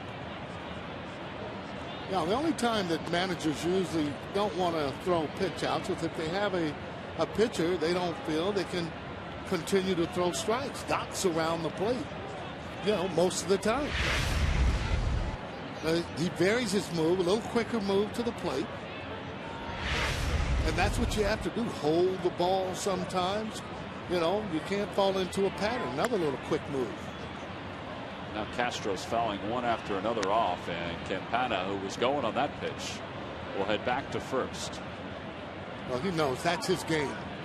Simple. He's got to score runs to steal bases to make his living, and obviously the defense goes along with that. Decent lead. He doesn't go. Pitch is hit toward left field. Pierre, it's right at him. He makes the catch. Well, tell me what Pierre was looking at there, because it looked like it was moving every which way. Well, could have hit him a knuckleball. Ball gets in the lights a little bit here. The main thing is results. Catching the ball.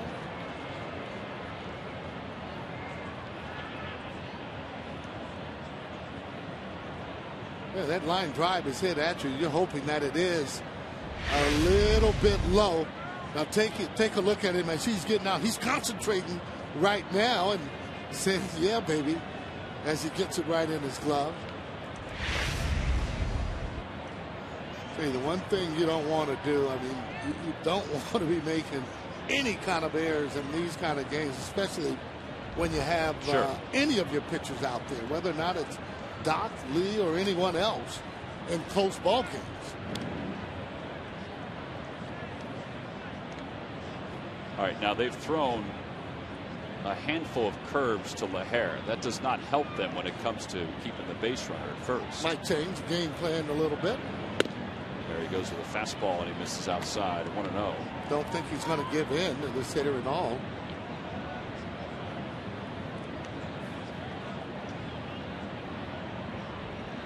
Yeah, if he throws him fastball, it's going to have to be near that outside or in where he can't get those arms extended. Runner goes. The pitch is line foul. 1 ball and 1 strike.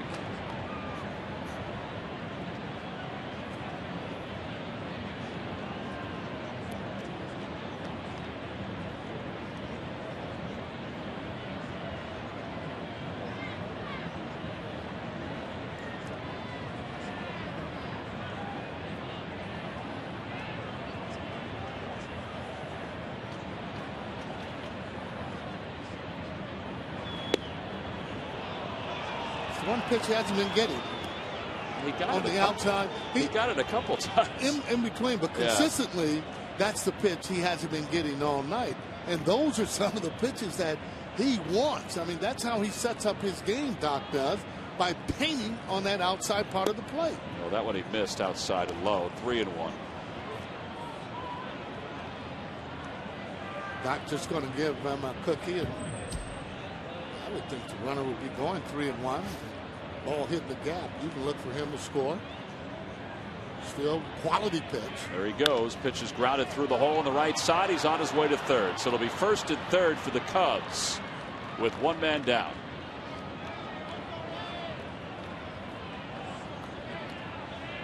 Well, that's just the 4th hit given up by Halliday tonight. Last time against the Padres, he left it was 2-0. Now it's 1-0 here in the 6th. And here's Alfonso Soriano.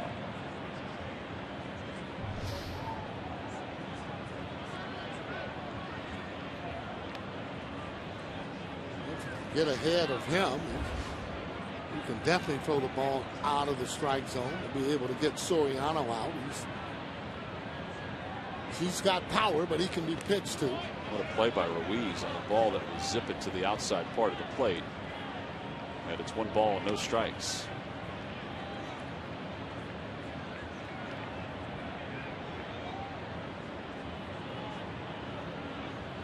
Well, Roy Halladay against Alfonso Soriano.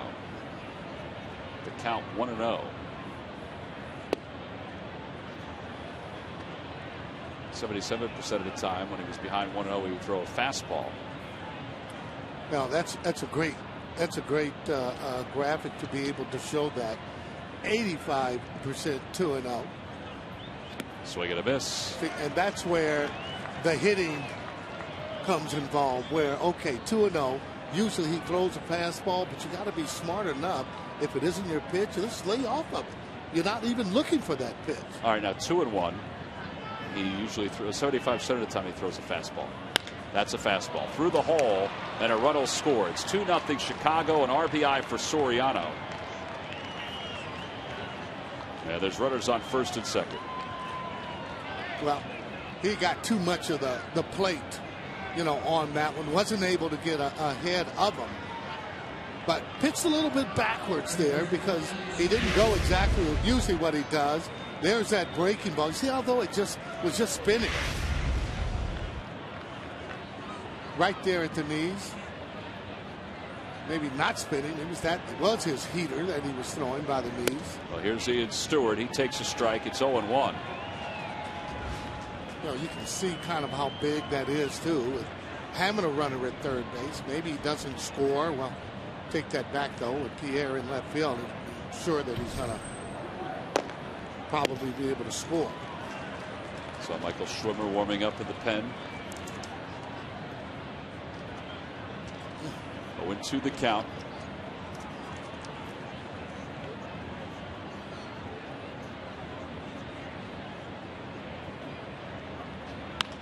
Liner to right field. That's a fair ball. 1 run at least will score. Soriano's being held at third. It's 3-0 Chicago.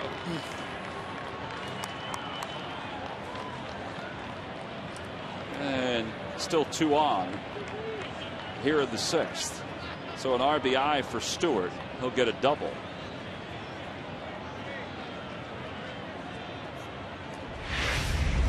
See the location of the pitch there. Two-seamer didn't really go away. The ball's up in the zone. Doc getting it up a little bit now.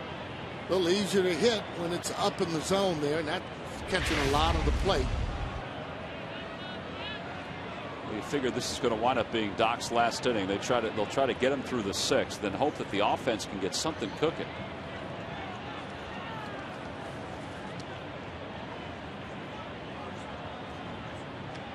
Schwimmer has been throwing the last minute or so.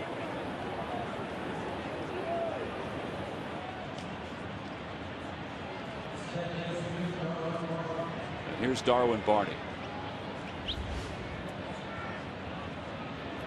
The Cubs came in hitting just .211 with runners in scoring position, but they have come through in tonight's game. The Phillies played the infield in. Little tapper back to the mound. They've got to play at the plate. Soriano was stuck. Now they've got Soriano caught between home and third, and he is out. What a break for the Phillies, because Stewart advanced from second to third. Soriano was supposed to just keep on going, and he froze. It's a double play. Cubs score a couple. We go to the bottom of the 6th, 3-0 Chicago.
Stores by Citizens Bank. We're for homes. Talk to us today about how we can help guide you to the loan that's right for you. And by Toyota. Every new Toyota purchase comes with Toyota Care. Phillies had something cooking in the first inning against Paul Maholm, but they were unable to score. And now the Cubs have scored 3 runs. Soriano had an RBI, but he kind of had a base running blunder to finish up the top of the 6th, which was a break for the Phillies. Well, no doubt. I think that if he keeps on going, sure, he gets tagged out at home plate, but they don't get the double play. The reason that you go is to stay out of the double play. Take a look at it as he should keep on going, but he stopped. Doc would have thrown the ball there. Now he's in no man's land for an easy out at home plate. Yeah, good throw by Ty, by the way. Once he peeked over at Stewart, he thought, well, then I got to go.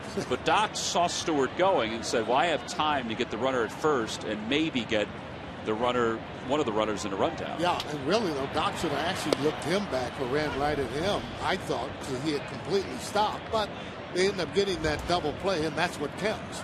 All right, so now the Phils are in search of the offense they had the last couple of days in Arizona.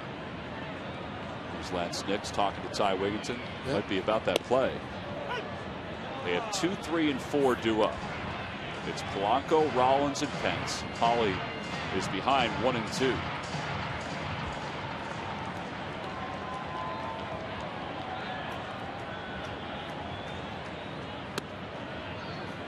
I wish I could read lips. I think Wigginton, I think Lance Nix was saying, well, we just said that Soriano should have kept going, and then the runner would have been safe at first. Well, if you could read lips, we know for sure. Yeah. But I wanted some affirmation. Well, the fact is, though, it is about the play. You know that because he was pointing toward third base over there on exactly what that runner should have done. No, it's easy to say, but you always got to play the play before it happens. When you're on the bases, if the ball's in here, this is what I'm going to do. Therefore, then you won't make that many mistakes. Polanco down the right field line. That'll slice foul on that play. but he's still alive. It's 3 balls and 2 strikes. On the scoreboard around Major League Baseball, we head to Miami, where Arizona now leads the Marlins 3-0. Aaron Hill has a home run, a run batted in, 3 hits overall.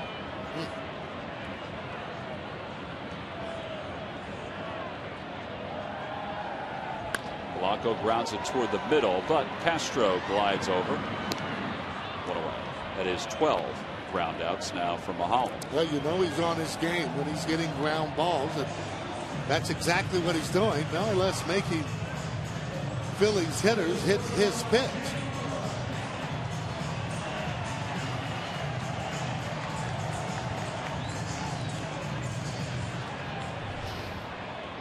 You look up at his pitch count, he's only thrown 80 pitches. Wow. Been under control, to say the least.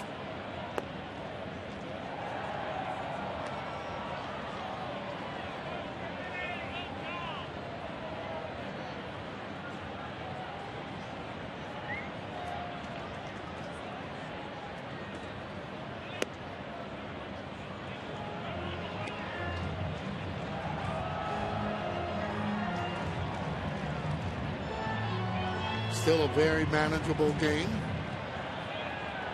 Couple bloops and a blast puts him right back in it. Rollins hits it to center field. Campana is out there. And there are 2 gone here in the 6th. See, that's the other thing when you're in a slump. I mean, every ball you hit hard is right at the fielder where he could make a play. He would have taken that without a doubt the very first inning because it gives him a sacrifice fly. But the fact is, that's why you want to be able to square balls up just like that, that will give you an opportunity to get hits.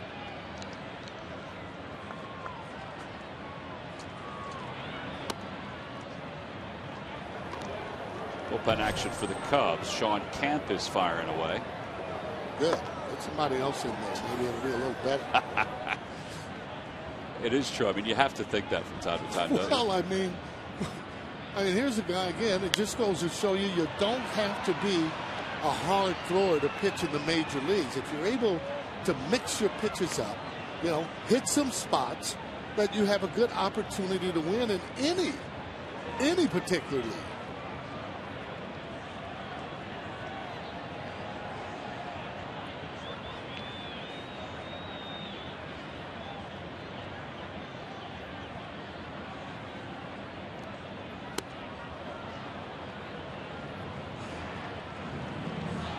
Tough. Well, you can't do it by yourself. Can't hit a 5-run home run. It's just 1 at bat at a time. Get your pitch and try and put a good swing on it.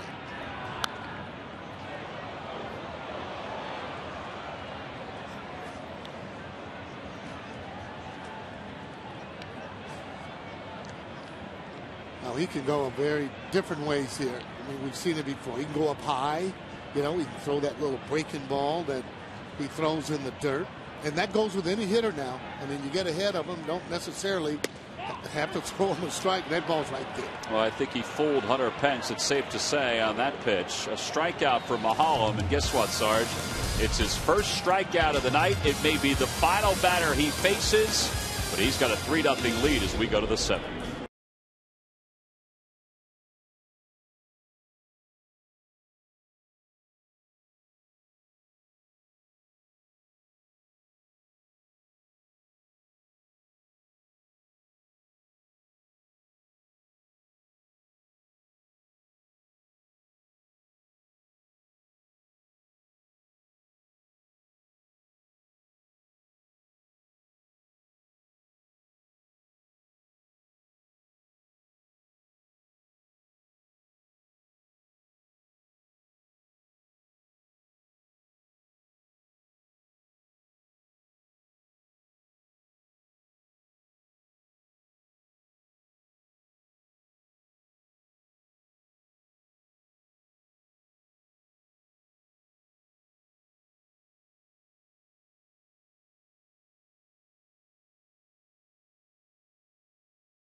Chicago Cubs have scored 3 here today. They've done a pretty good job, especially with Tony Campana has set the stage for both their innings. The drag bunt single, and then he got on another time with a base hit, and 3 runs right now. And the Phillies, once again, when they're facing the Mahalam tonight, they can't hit. There's Ruiz giving a look at this one. It's out of play. It's 1 ball and 2 strikes. He set it up early. They either hit him or they don't. And tonight's the Mahalam that they struggle against. Yeah, they're up. I mean, it depends on if he hits here, and he's out in the on-deck circle. I would think he's going to hit up 3-0. We said he has 4 starts during his career against the Phils where he's gone 7 innings and has allowed 1 run or less. There he is tonight. And they're just jumping at everything tonight. And, you know, he's done a good job. He's pitched his game, and they've maximized their opportunities against Roy Halladay. Soto walked his last time, fly to left his first time up. And he breaks his bat. And this time he's going to fly out to center for the first out. Of course, the Phillies had a shot at him in that first inning when they had the runners at the corners with nobody out in the heart of the order coming up. Couldn't get anything done. Well, these lucky fans are tonight's Citizens 7. They will each receive a prize pack courtesy of Citizens Bank. Citizens Bank with the most 7-day branches in the Philadelphia area. To find a branch near you, visit citizensbank.com. So 1 away. Here's Mahalam. You and Sarge are wearing those Fanatic, whatever they are, tonight. There's a liner right to shortstop. And that was quite a shot. See you two sitting there in the office with those Fanatic hats on. I'll tell you, they were warm. Those right there. That's the hats that Wheels. The Fanatic. I say floppy hats. I don't know, but you guys ought to make a commercial for the Phillies with those things on. They are warm. Well, it was warm in that office. Well, it was warmer in the office once I put it on. Yeah. I'm telling you, folks, that was some sight. One of the hottest selling items, if not the hottest selling item in the Majestic Clubhouse. I think how it would sell if they saw you and Sarge in one. The best was watching Sarge try to put it on. Yeah, that was interesting. Now that was funny.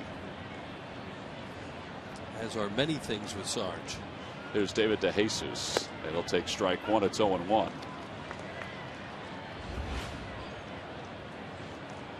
You know, all of this that we talk about, it's only 3-0. Yep.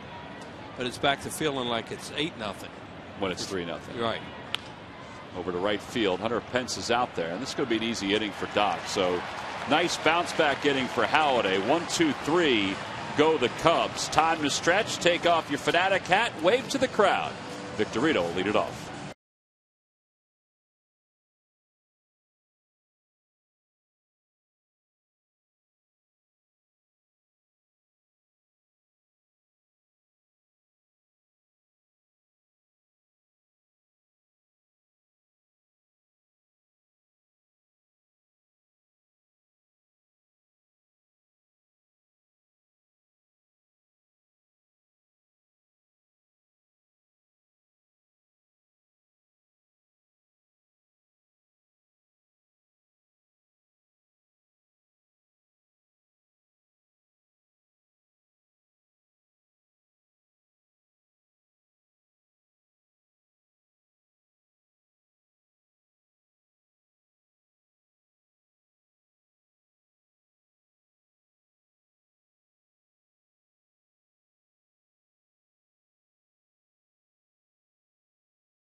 Time now for the Dodge Stump the Fans Trivia Quiz answer. All right, Wheels, here we go.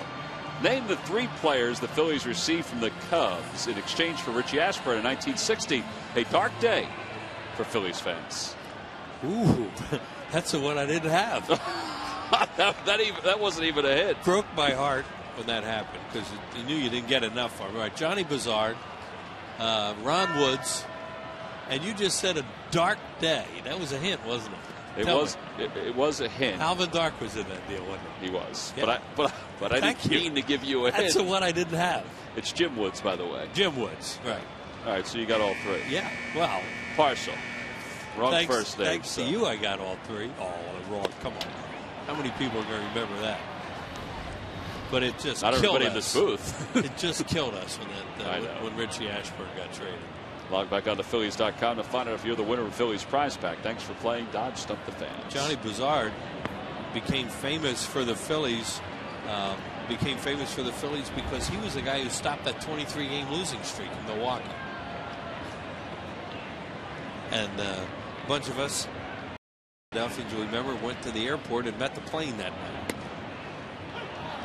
What was the player's reaction when they saw you? Well, that was when Frank Sullivan, that tall right-handed pitcher, said, "Boys, don't go out together so they can't get us all with one shot." He was funny, that guy. But yeah, we went down there. Some of us Marple Newtown guys. 2-2 the count to Victorino here in the bottom of the seventh. Phillies down 3-0. Maholm still in the game. Inside, nearly hit him. Boy, he had a couple years with the Cubs, and then his final year of his great career was with the Mets.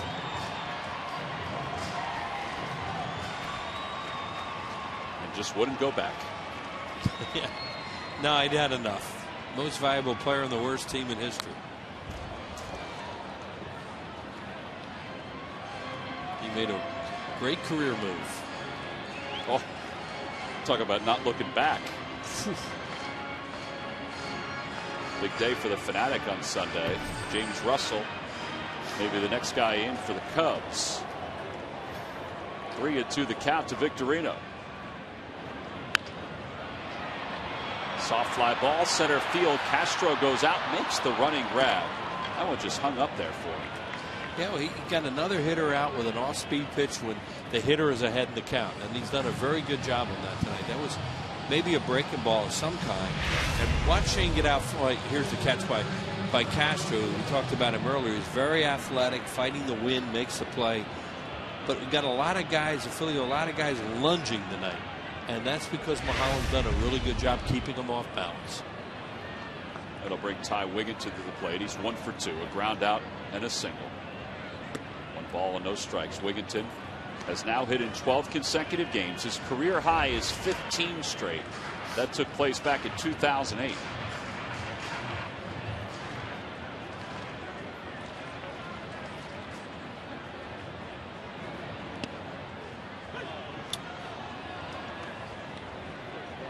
Starter warming up in the pen.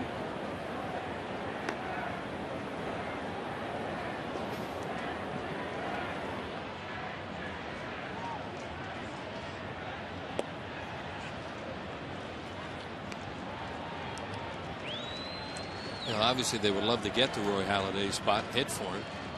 I mean, they'd have a rally going. They've only had that rally in the first. That's pretty much it. They had a man on third in the second with Freddie Galvis grounding out to second. That moved Ruiz over to third, but then Doc grounded out to short. And since that time, they've had just one base hit against Maholm. You know, watch Maholm out there as a short armor, but he's really had a good breaking ball tonight, a very good command of it. In the air to left field. That one's way back there, and Wigginton has his second home run of the year. And the Phillies are on the board here in the bottom of the seventh. It's 3-1 Chicago. Well, we talk about how good his breaking ball's been tonight. He's had him out front a lot. Ty Wigginton's a hot hitter, and he got a fastball there, and he didn't miss it. Like a little bit middle in, too. Dale Swaim's going out to the mound.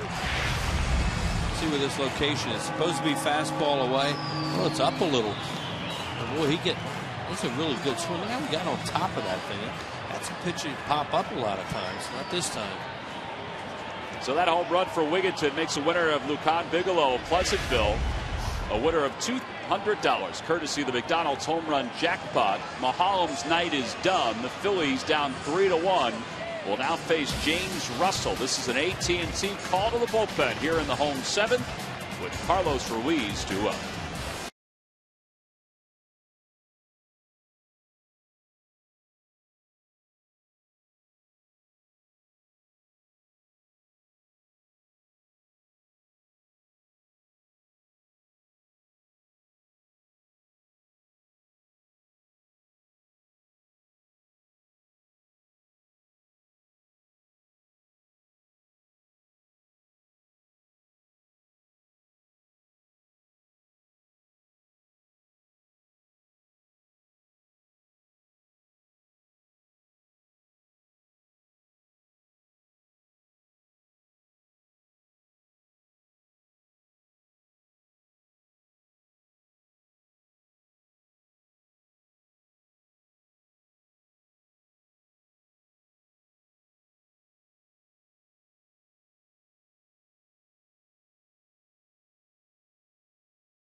Ty Wigginton's home run has made it a 3-1 ball game as we are in the bottom of the seventh inning with one man down.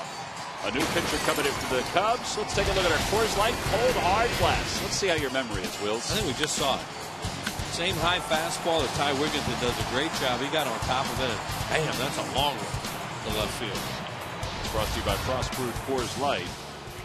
So Maholm sitting in the background there on top of the bench. So far, well, that's it. His line is done. 6 in the third, 5 hits, a run, no walks, 1 strikeout. Here's Russell. He's pretty good. See his record 1-0 in 8 games. 8 strikeouts in 7 innings. He delivers a curve outside. It's 1-0. Former 14th round selection in 2007. Last year with the Cubs, in 64 games, he had an earned run average of 4.12. And Marshall did a pretty good job for them left-handers. Marshall's now with the Reds. And this guy's dad pitched with the Cincinnati Reds. A big right-hander named Jeff Russell. Pitched with a number of teams back in the 80s. Ruiz hits it to the left side. See how Stewart just let that go by, and Castro was able to make the play, and there are 2 outs. It looked like Castro called him off that and then made a bad throw to first base. And that's the second one that Lahar's dug out of the dirt, and they're short hops, too. The first one was by Stewart, and that one there by Castro. And he goes for this, and it's almost like when he puts on the brakes that Castro said something to make him do that. You know, to make him put on the brakes and then duck like. And then he takes his time, but those are tough pitch or balls to handle there, and he's done it twice. Freddie Galvis is up with 2 outs here in the 7th. You want to keep this game close, because if it is, and they bring Marmol in the 9th, it can be an adventure for them. Marmol's already blown 2 saves. He blew 10 last year. He's a guy who walk a lot of batters, but the Phillies as a team, you know, they don't walk a lot.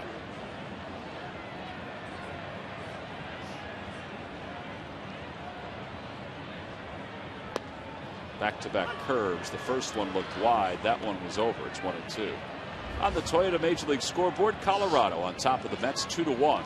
Troy Tulowitzki's hit a home run. It was a solo shot. That ball's hit toward the hole. Slowed up by Stewart. They won't get him. And Freddie's got a base hit. And that's his ball there, because Castro's not going to call him off that. It's hit hard right to his left, and Stewart just didn't make the play. It would have been a real tough play for the shortstop in the hole. Well, now John Mayberry will hit. Here it is. This is the third baseman's play all the way. He really gets too far on it, and it hit off the heel of the glove, I believe. You see, right? He lunges for it right off the heel of the glove. And that's why you can't catch it. You know, he's trying to time that dive as an infielder, and he just dove a little bit too far. So Halliday is done. 7 innings, 3 runs, 6 hits, 2 walks, 5 strikeouts. And here's John Mayberry trying to take Roy off the hook.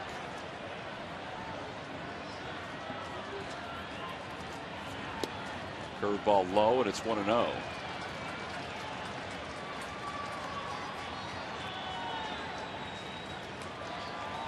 You want to talk about a guy that's due? That guy right there is due. Well, we know it's carrying the left.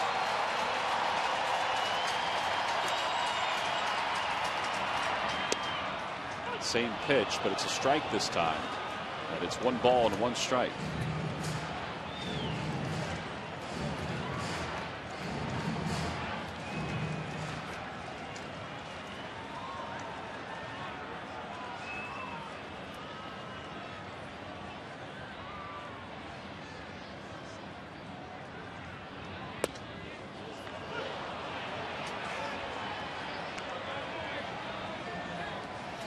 Dropping that hook on these hitters.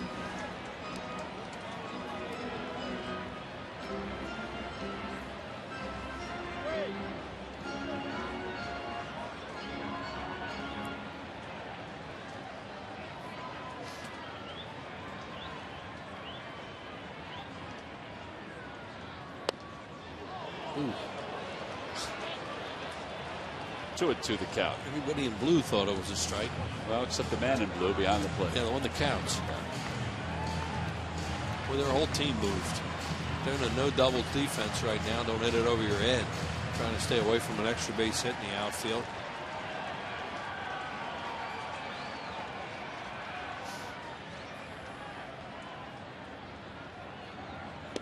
Three and 2, so Galvis will be off. He's thrown nothing but breaking pitches. Yep. One after another. The curveball, they look like, or slider. I don't know. I think that last one was a slider. They're like slurs. Yeah. See if they hold the runner on here. And since Mayberry's more of a pull hitter, they're going to keep the first baseman there. 3-2 the count.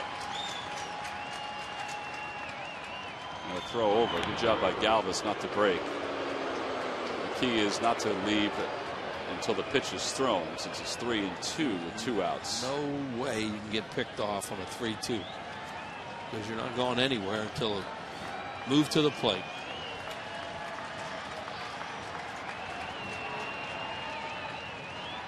He doesn't go. A number to the right side. This is going to turn out to be a hit. And the Phillies have first and second with 2 outs. Now, when you're not going good, a hit like that might be the hit that jars you a little bit. Yeah, they had 2 of them tonight. And so the Cubs got 2 runs tonight with Campana not getting a ball out of the infield. Another breaking ball way out in front, nubs it right off the end of the bat. Second baseman is way up in the middle. You know, he's just trying to prevent anything from going through, so no chance to get Mayberry there. Phillies are 1 for 6 tonight with runners in scoring position. And they've got a runner in scoring position here. Pierre is 1 for 3. The infield single in the first. And now Chris Basio will head out to the mound, the former pitching coach of the Milwaukee Brewers. They're going to move their outfielders in a little bit, but boy, Soriano is still deep and left.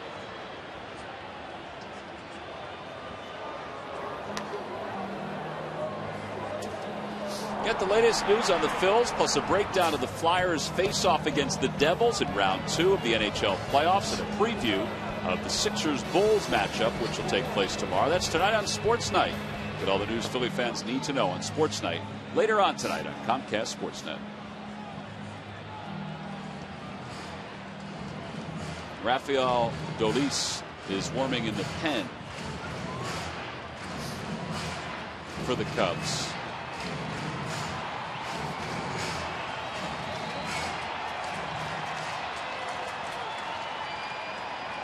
Basio makes sure he's ready. Here's Pierre. If ever the Phils need a hit, it's right here. And 1 ball and no strikes, or a walk. He's seen a steady variety of slow breaking balls from Mahalam tonight. So they start him out with one there. Now they're really deep in center with Campana. I guess they just don't want to double here. But look how deep he is. And look how deep Soriano is in left. Surprising. Well, Pierre's not a guy who hits doubles either. I'm just surprised they don't cheat in. But, you know, maybe he can dunk one out there and get the Phillies a run here with 2 outs. Yeah, get the runner from first over to third.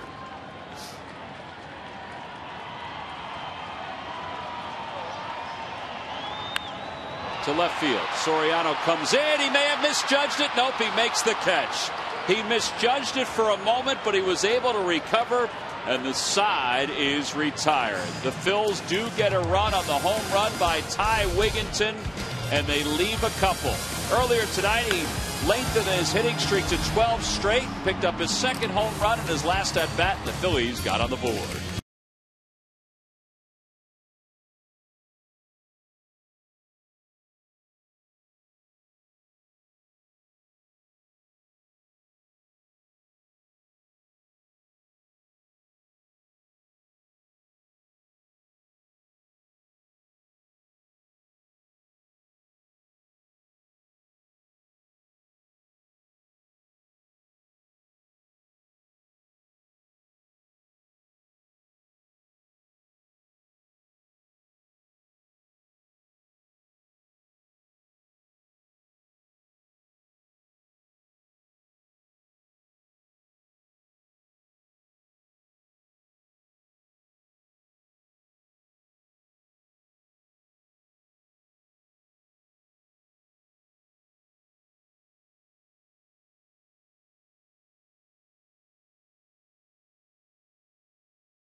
Phillies baseball is brought to you by W.B. Mason. You can't go wrong when you buy right.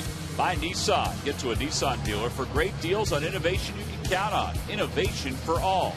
And by Thomas Jefferson University Hospital. Call 1-800-JEFF-NOW for an appointment. It's a 3-1 Cubs lead. We start the top of the 8th with a new pitcher for the Phillies. It'll be left-hander Antonio Bastardo. He'll take over for Doc, who wound up going 7. He allowed 6 hits and 3 runs. Bastardo, this will be his 6th ball game. No wins, a loss, a 3.86 earned run average. His responsibility is to keep this at a 2-run deficit. The Phils having a couple more chances against the Cubs and their bullpen. And they can get to their bullpen, but they have to keep it right here. Now this Campana has been a pain tonight. Got the infield or the bunt single. Broke up. Well, Roy had a perfect game to that point, and then got another little bleeder in the infield, and both times he scored. Fly ball down the left field line. Pierre is over, and that's going to slice out of play. Pierre plays this guy like they play Pierre. That's the way you should play.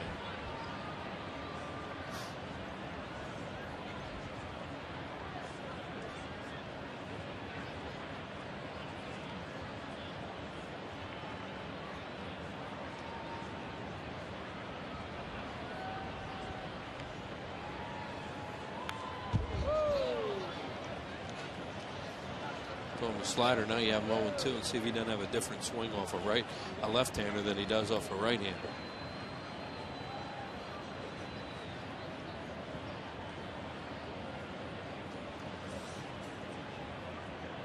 Here it comes.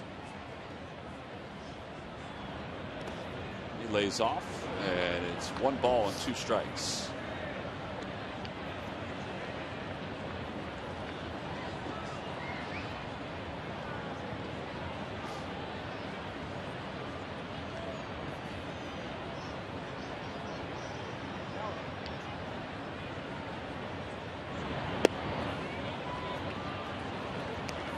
Discipline.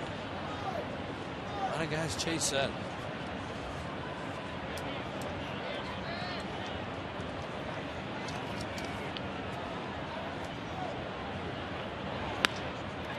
to left center field. Not deep, certainly playable for Victorino. And the first out is recorded.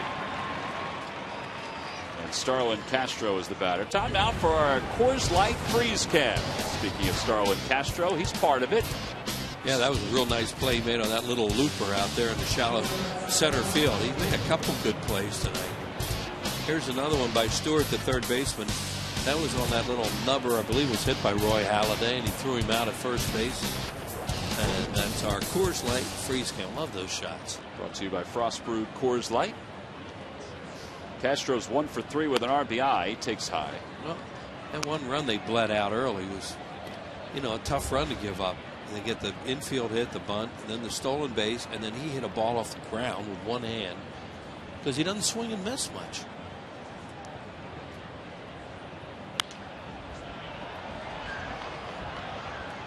Last year is 207 hits, topped the National League, the youngest ever to lead the league in hits. It's left-handers. Whoa.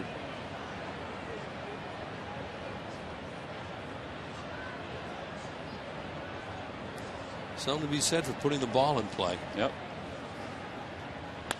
And he rips that one to left field. That's going to head to the wall, and Castro's going to head to second. So a 1-out double. That's his second hit of the night. 5th double overall in the year. And they got to pay attention to him now. Make sure that, talk to Bastardo a little bit. Don't forget about Castro because he can steal third. That's a big run. 9th 2-hit game of the season. Already. Yeah, so he's on his. He can hit. We talk about how he doesn't swing and miss that much. He puts the ball in play. He can run a little bit. He has an idea. They just say, he's an adventure at shortstop in the course of a long season. Here's Carlos Ruiz, and that's what he's talking to Bastardo about right now. Besides the signs they want to use, is make sure you don't forget about this guy at second. Phillies trying to have 3 1-2-3 innings time. Make that 4. And every time the Phillies retire the opposing team in order, Comcast will make a contribution to Phillies charities. Phillies baseball is brought to you by the Xfinity Triple Play, your complete lineup for digital TV, high-speed internet, and home phone. Michael Schwimmer warming up again in the pen. That's because Soriano's the on-deck hitter. Big lead.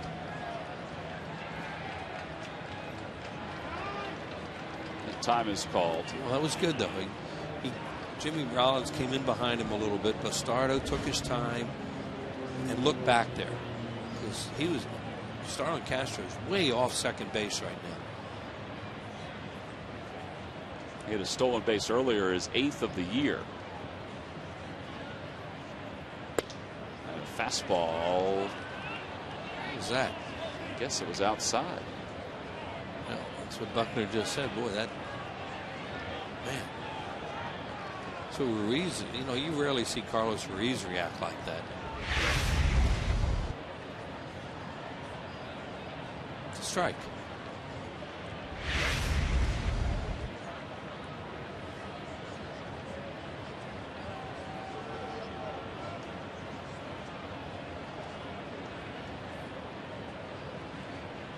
Jimmy Rollins continued to come in behind Castro.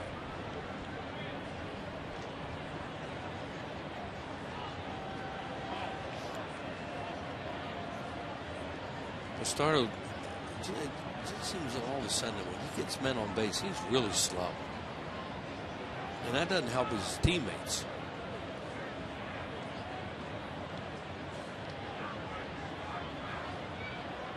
In the dirt, blocked by Ruiz. 2 balls and no strikes. Now first base is open, but if Bastardo loses Lahair, then I think it's going to be Schwimmer. Right. So that means they may throw more breaking balls to this guy because this could be his last hitter, not Soriano, but to Lahair. Now Stewart is after Soriano. He's a left-handed batter.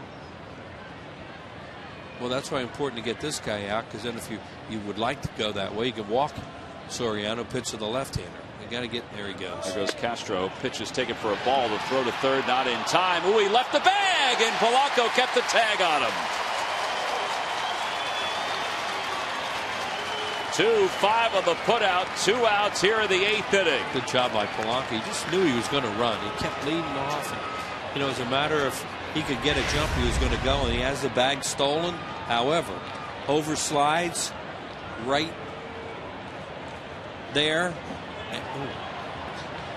And he kept the glove down. That's a good job of Polanco. Now, he may have helped the cause a little bit, but that is fine. We can help lead him off there. Yep, there's ball 4. Take a look at Castro's foot. There's the hand, still on the bag, still on the bag, legs on the bag, hand is off the bag, and for a second, the foot was off the bag. Yep. And then it was off, both were off.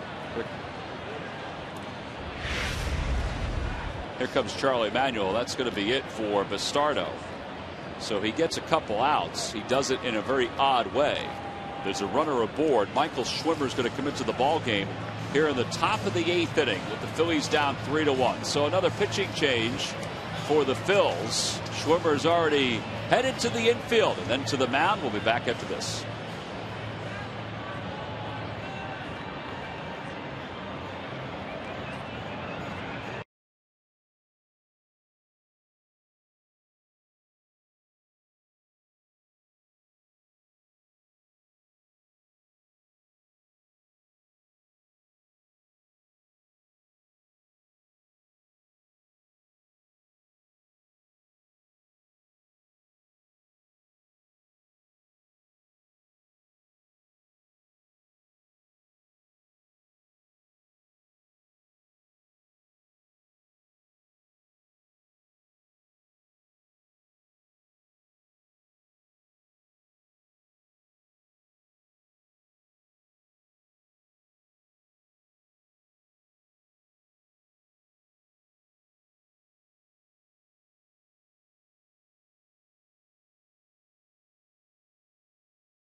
Well, time now for the Home Depot defensive play of the game. Here it is. You just saw it. And Castro slides off the back right there. Polanco does a tremendous job staying with it. And so did Dale Scott. Yep. The third base umpire, the Home Depot, doing more on defense. Well, here's Alfonso Soriano against Michael Schwimmer. And Schwimmer fires a strike. Second ball game for Schwimmer since his promotion from Lehigh Valley. One scoreless inning on Wednesday. He was pitching well down at Lehigh Valley. Picked up a couple saves. A slider for strike 2. It's 0-2. He has a kind of breaking ball that can drive Soriano to a strikeout. And he's gotten ahead of him. And now you can really go that way and see if he'll chase. Carlos will do that too because he has confidence in his ability to block the ball in the dirt if he bounces it. Fastball up. Now go away from him. Soriano used that big old long bat, but he pulls off and he will chase. Look how long that bat is. Big old wagon tongue.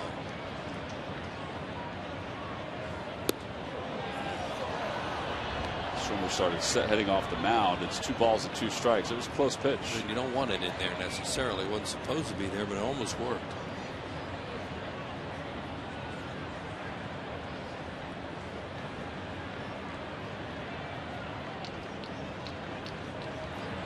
Ground ball towards second.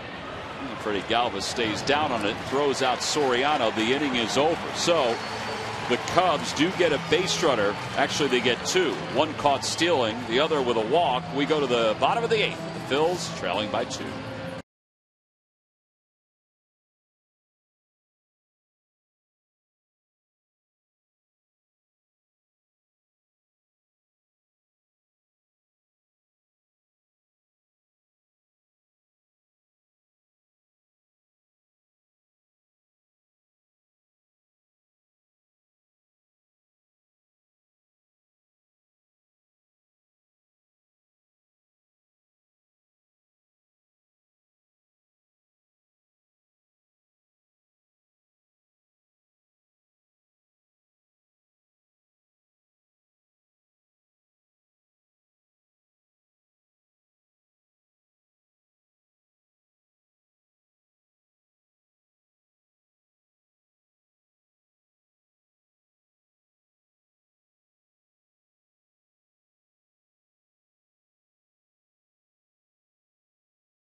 This earlier, it's a pretty cool night at the ballpark because all fans will receive the Liberty Bell cap.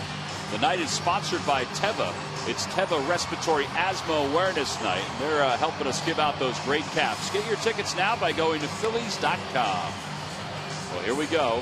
Phillies have 6 outs to do a little damage. They trail it 3-1 as we head to the bottom of the 8th. Rafael Dolis is the new pitcher. The new left fielder is Reed Johnson. There's Dolis. 1-1, a 4.35 earned run average. Now this cat can get wild. Yeah. 8 walks in 10 1/3 so far. Well, let him. He had Tommy John surgery back in 07, missed the 08 season. He's only 24 years of age, and he's been playing for 7 years. Originally signed by the Cubs in 2005. Actually, 2004. Right, made his major league debut last year, inning in the 3rd in 1 game. So obviously his first appearance against the Phillies. Hunter Pence trying to warm up that bat. He'll get a chance to bat in this inning. It's Polanco, Rollins, and Pence. I mean, they have 2 guys now, Dolis and Marmol, here at the end of the game. They can give you base runners.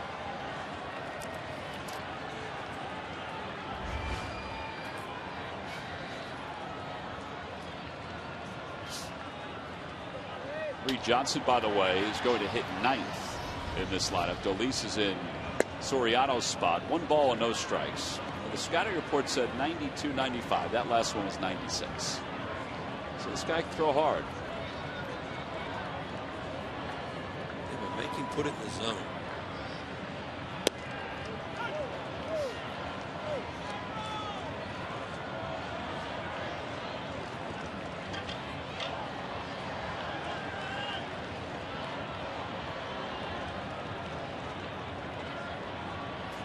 Ground ball toward 3rd, a foul ball.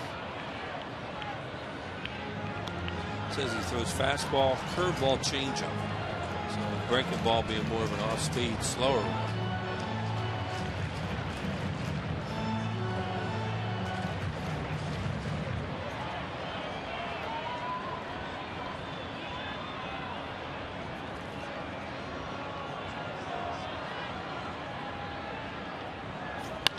Hit toward the hole, under the glove of Stewart. That's a break for the Phils. They were really struggling down there. That ball's another catchable ball. Well, time is winding down for rising juniors and seniors in Philadelphia area colleges and university to apply for this year's Callis Award. It's brought to you by us broadcasters, established by the Philadelphia Broadcasters Foundation. Again, juniors and seniors in college, rising juniors and seniors, so current sophomores and juniors, are eligible. Go to PhillyBroadcasters.org for more information, and you can apply online. Walk you right through it, send the email to me or Scott, and we'll put you in the mix. Jimmy Rollins will take a strike. It's 0-1. After the end of the month, right? Yep. Time is winding down. We'll select the winner. We'll award the winner the scholarship of $1,500. We'll let them know by May 15th. Rollins hits it towards 2nd. That could be 2.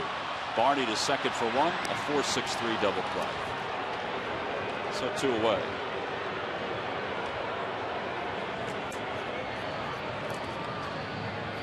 Now this has been a heck of a rut for J-Roll. Took most of Wednesday off, and Charlie said that he just felt like he needed some time. Came in as a defensive replacement late. He's 3 for his last 37. I mean, everybody knows the numbers by now. Just trying to get it rolling. Hunter Pence is 0 for 3.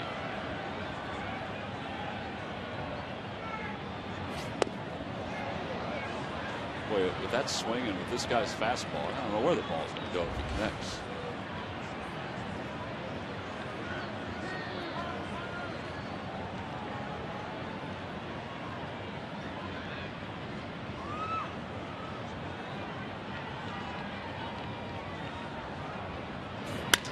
Broke his bat, a liner back towards 2nd, picked up on 1 hop by Barney. And the inning is over. 4-3 on the putout.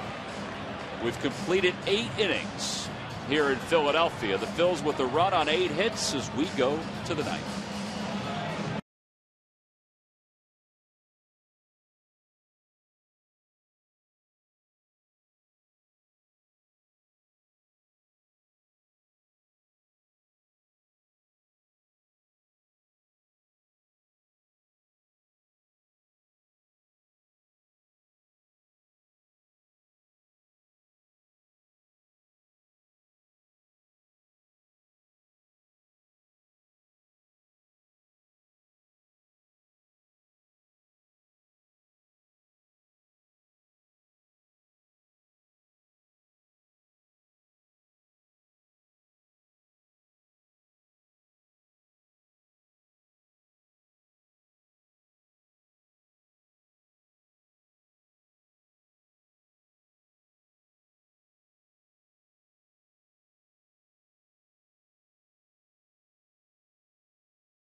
Chicago 1-8-0 for the Phils. Michael Schwimmer's still in the ballgame. Nobody warming up behind him. And he'll try to get himself through this 9th to give the Phils a chance. 10 packages offer a unique opportunity to attend some of the most popular games of the season, like the Boston Red Sox games, Wheels. Package includes pregame tailgate in the Phillies party tent with music, buffet menu, beer and soft drinks, plus a ticket to one of several high-demand Phillies games. To order, go to phillies.com/tailgate. Always fun to see the Red Sox in town. We're playing better baseball of late. Yeah. They're tied at 2 right now against the White Sox. They got out of town, and that may have helped them. There's a lot of pressure on them up there. Ian Stewart leads it off, and a swing and a miss. It's 1 ball and 1 strike.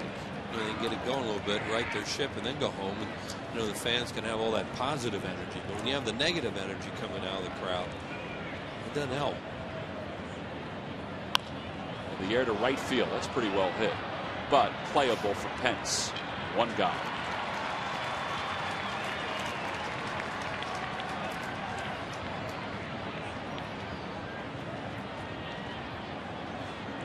Michael Schwimmer's going to stick around for a while, considering the injury to Michael Stutz, who we learned today is going to be shut down for 2 to 3 weeks. Yeah, it'll be a really good opportunity for Schwimmer to pick up in that role. Justin DeFreitas, who Phillies hope will have a bright future with the ball club, unfortunately has reoccurring swelling and pain in his elbow, and he's been shut down for a month. Yep. And then they'll reevaluate him. Justin was very positive after his first couple of outings, getting himself back. He was down in Florida rehabbing, and it's one of those things that's just been nagging. So, some of these young guns who the Phillies are counting on, and they are and will count on them as the years go on. They're a little nicked up right now. Rollins throws out Barney for the second out. So 2 outs.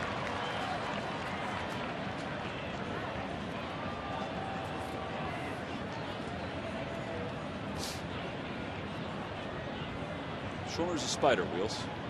Yes, he is. University of Richmond, beautiful baseball field right next to the Robins Center, which is their football facility, or the basketball facility, and their football facility. He is a Virginian. Giovanni Soto takes a slider for a strike.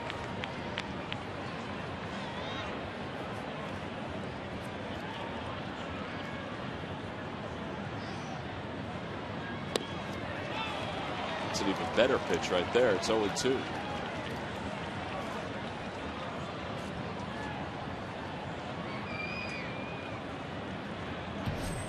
2 the count. I said Richmond. It's University of Virginia. I thought so too, because John Brazier. I don't know why I said Richmond. Phillies John Brazier, director of fun and games, is very proud of Schwimmer. He's a Cavalier, not a Cavalier. Spider. Right. That's why I thought I better look that one up. Inside 1-2. So we got all the UVA grads upset.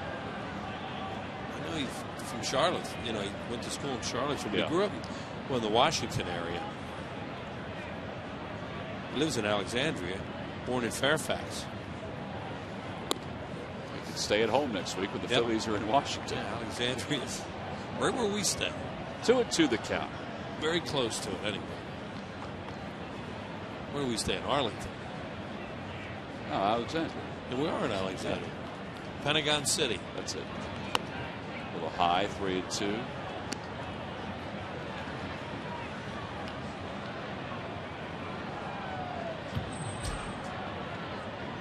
Reed Johnson on deck.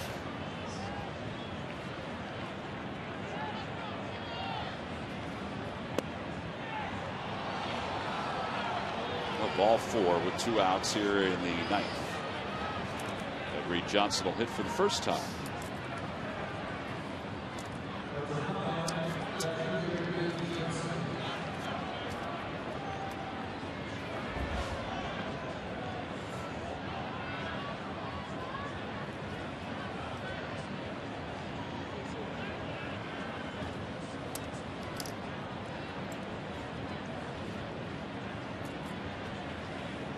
Johnson lines it the opposite way. Penn's coming on. He can't get it. It skips by him and goes to the wall. Soto, who does not run well, is going to come home easily. Johnson goes to third, and it's 4-1 Chicago. It's just not a good judgment play there. You know, 2 outs, man on first base, trying to keep it where it is. And if you can't get it right away, you just have to make sure that ball stays in front of you. And he knows that, but he did that the other day in San Diego. And, you know, you only have a split second to make a decision, but you have to be thinking about, I can't let a ball get past me in this spot. And that's what happened. If he had gotten to it, it would have been a wonderful play. But at that point, you know, that ball was moving pretty good, and it moved all the way to the wall. Well, it's sinking. Yeah. Off the end of the bat, Rollins can't get it. Another run will score. It's 5-1 Chicago. Yep, a 2-out walk to the catcher when a pitcher was very close. And now this, and they may sit Marmol down now. That kind of sums it up.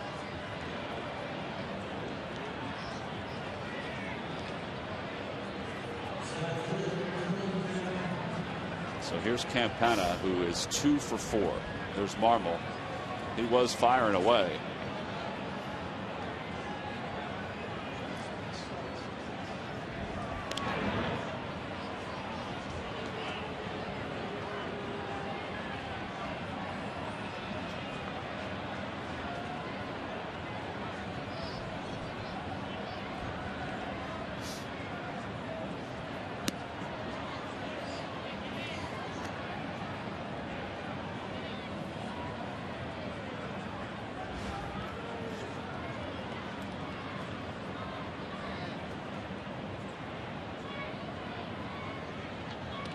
Throw over.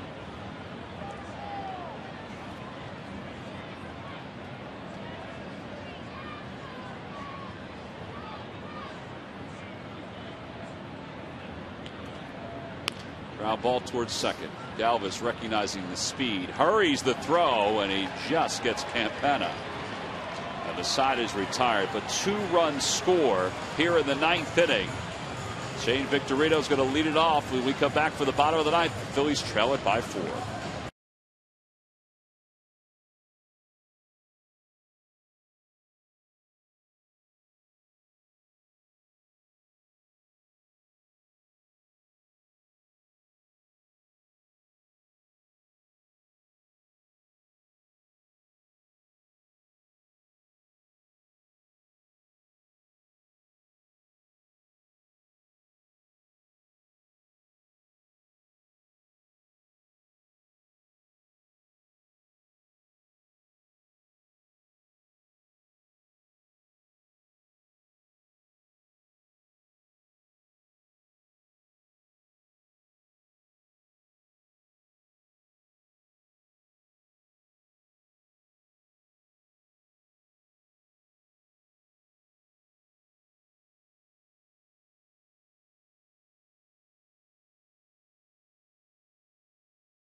Stay tuned for expert analysis and exclusive player reactions on Phillies Postgame Live. It's presented by Cure Auto Insurance.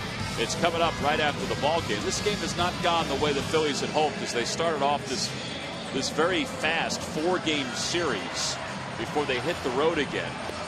They had an opportunity in the first inning to score, and they couldn't. Paul Maholm then shut them down for 6 innings before Ty Wigginton's homer. But at that point, it was 3-1 Chicago. The Phillies scored 2, or the Cubs scored 2 in the top of the 9th. And now it will be Dolis who will continue along here in the bottom of the 9th inning. The Cubs have won 2 straight, and they had come from behind to win those 2. Well, they won 2 games against the Cardinals at home in their last at bat, and then lost Wednesday. They had an off day yesterday.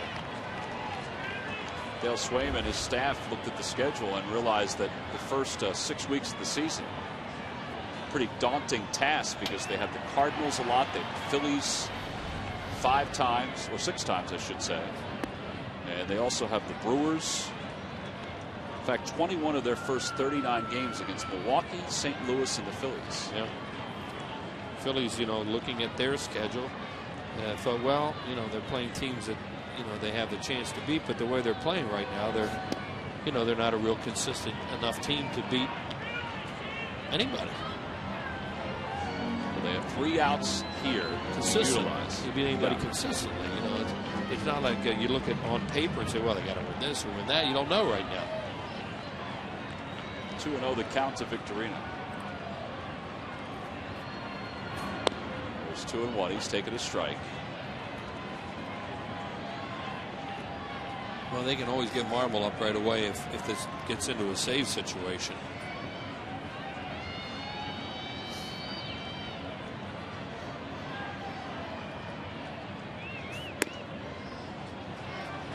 Will get wild, or can get wild. They were hacking at him last inning.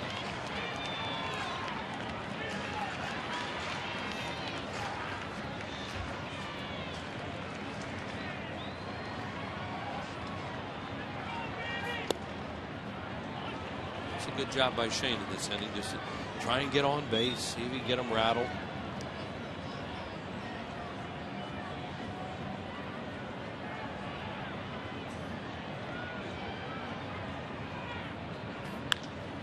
Fly ball left field.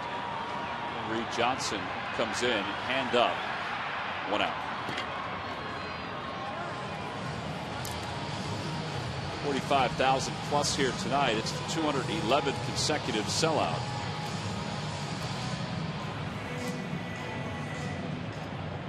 Some of the fans have already gone to the exits.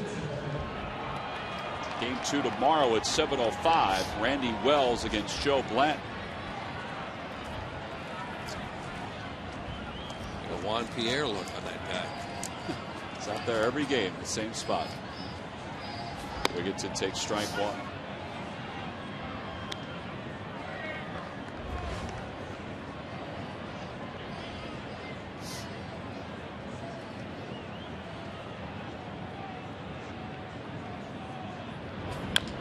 Up the third base line. Foul ball. Almost started spinning back fair.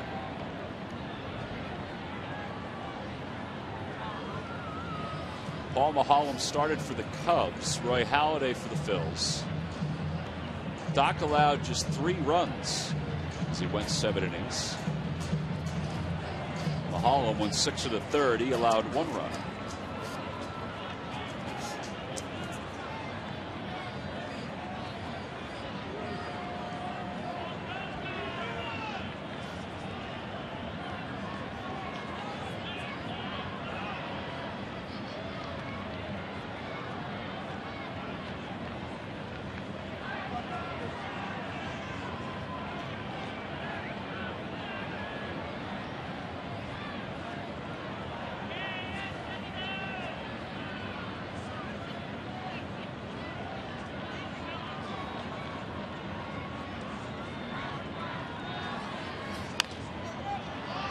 Popped him up. Foul territory, first base side. LaHare makes the catch. So 2 outs. I'll tell you, Dolis, he throws 94, 95. It looks like he's all on. Doesn't look like there's any movement from his legs.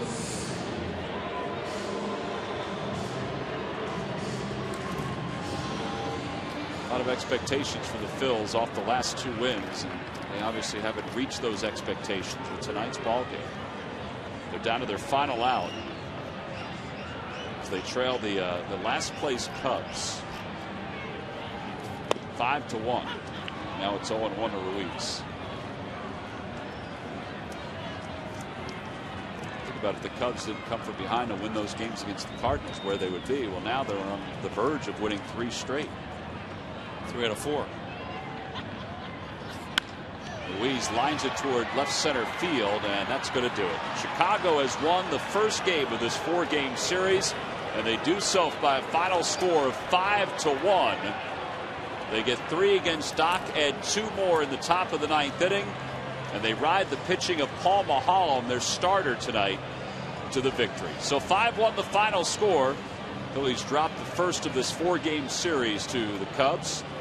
Tony Campana is our Chevrolet Defensive Player of the Game, 2 for 5 with a stolen base and 2 runs scored. So Chevrolet Player of the Game. So Dale Swabe's team gets the victory in Game 1 of this series. So 5-1 the final score. The Cubs with 5 runs on 9 hits, and the Phillies 1 run on 8 hits. Here is our W. Mason deliveries of the game. Yeah, this was broke the game open. They were winning 1-0 at this point, but then Soriano knocks in a run with a single in the hole, and then Ian Stewart comes up, the third baseman, and he doubles down on the right field line towards the corner, knocked in another run, made it 3-0. Phillies picked up a run later, and then 2 more for the Cubbies, and those were our W.B. Mason deliveries of the game. So Game 1 goes to Chicago, 5-1 the final score. We'll be back to Citizens Bank Park to talk more about it right after this.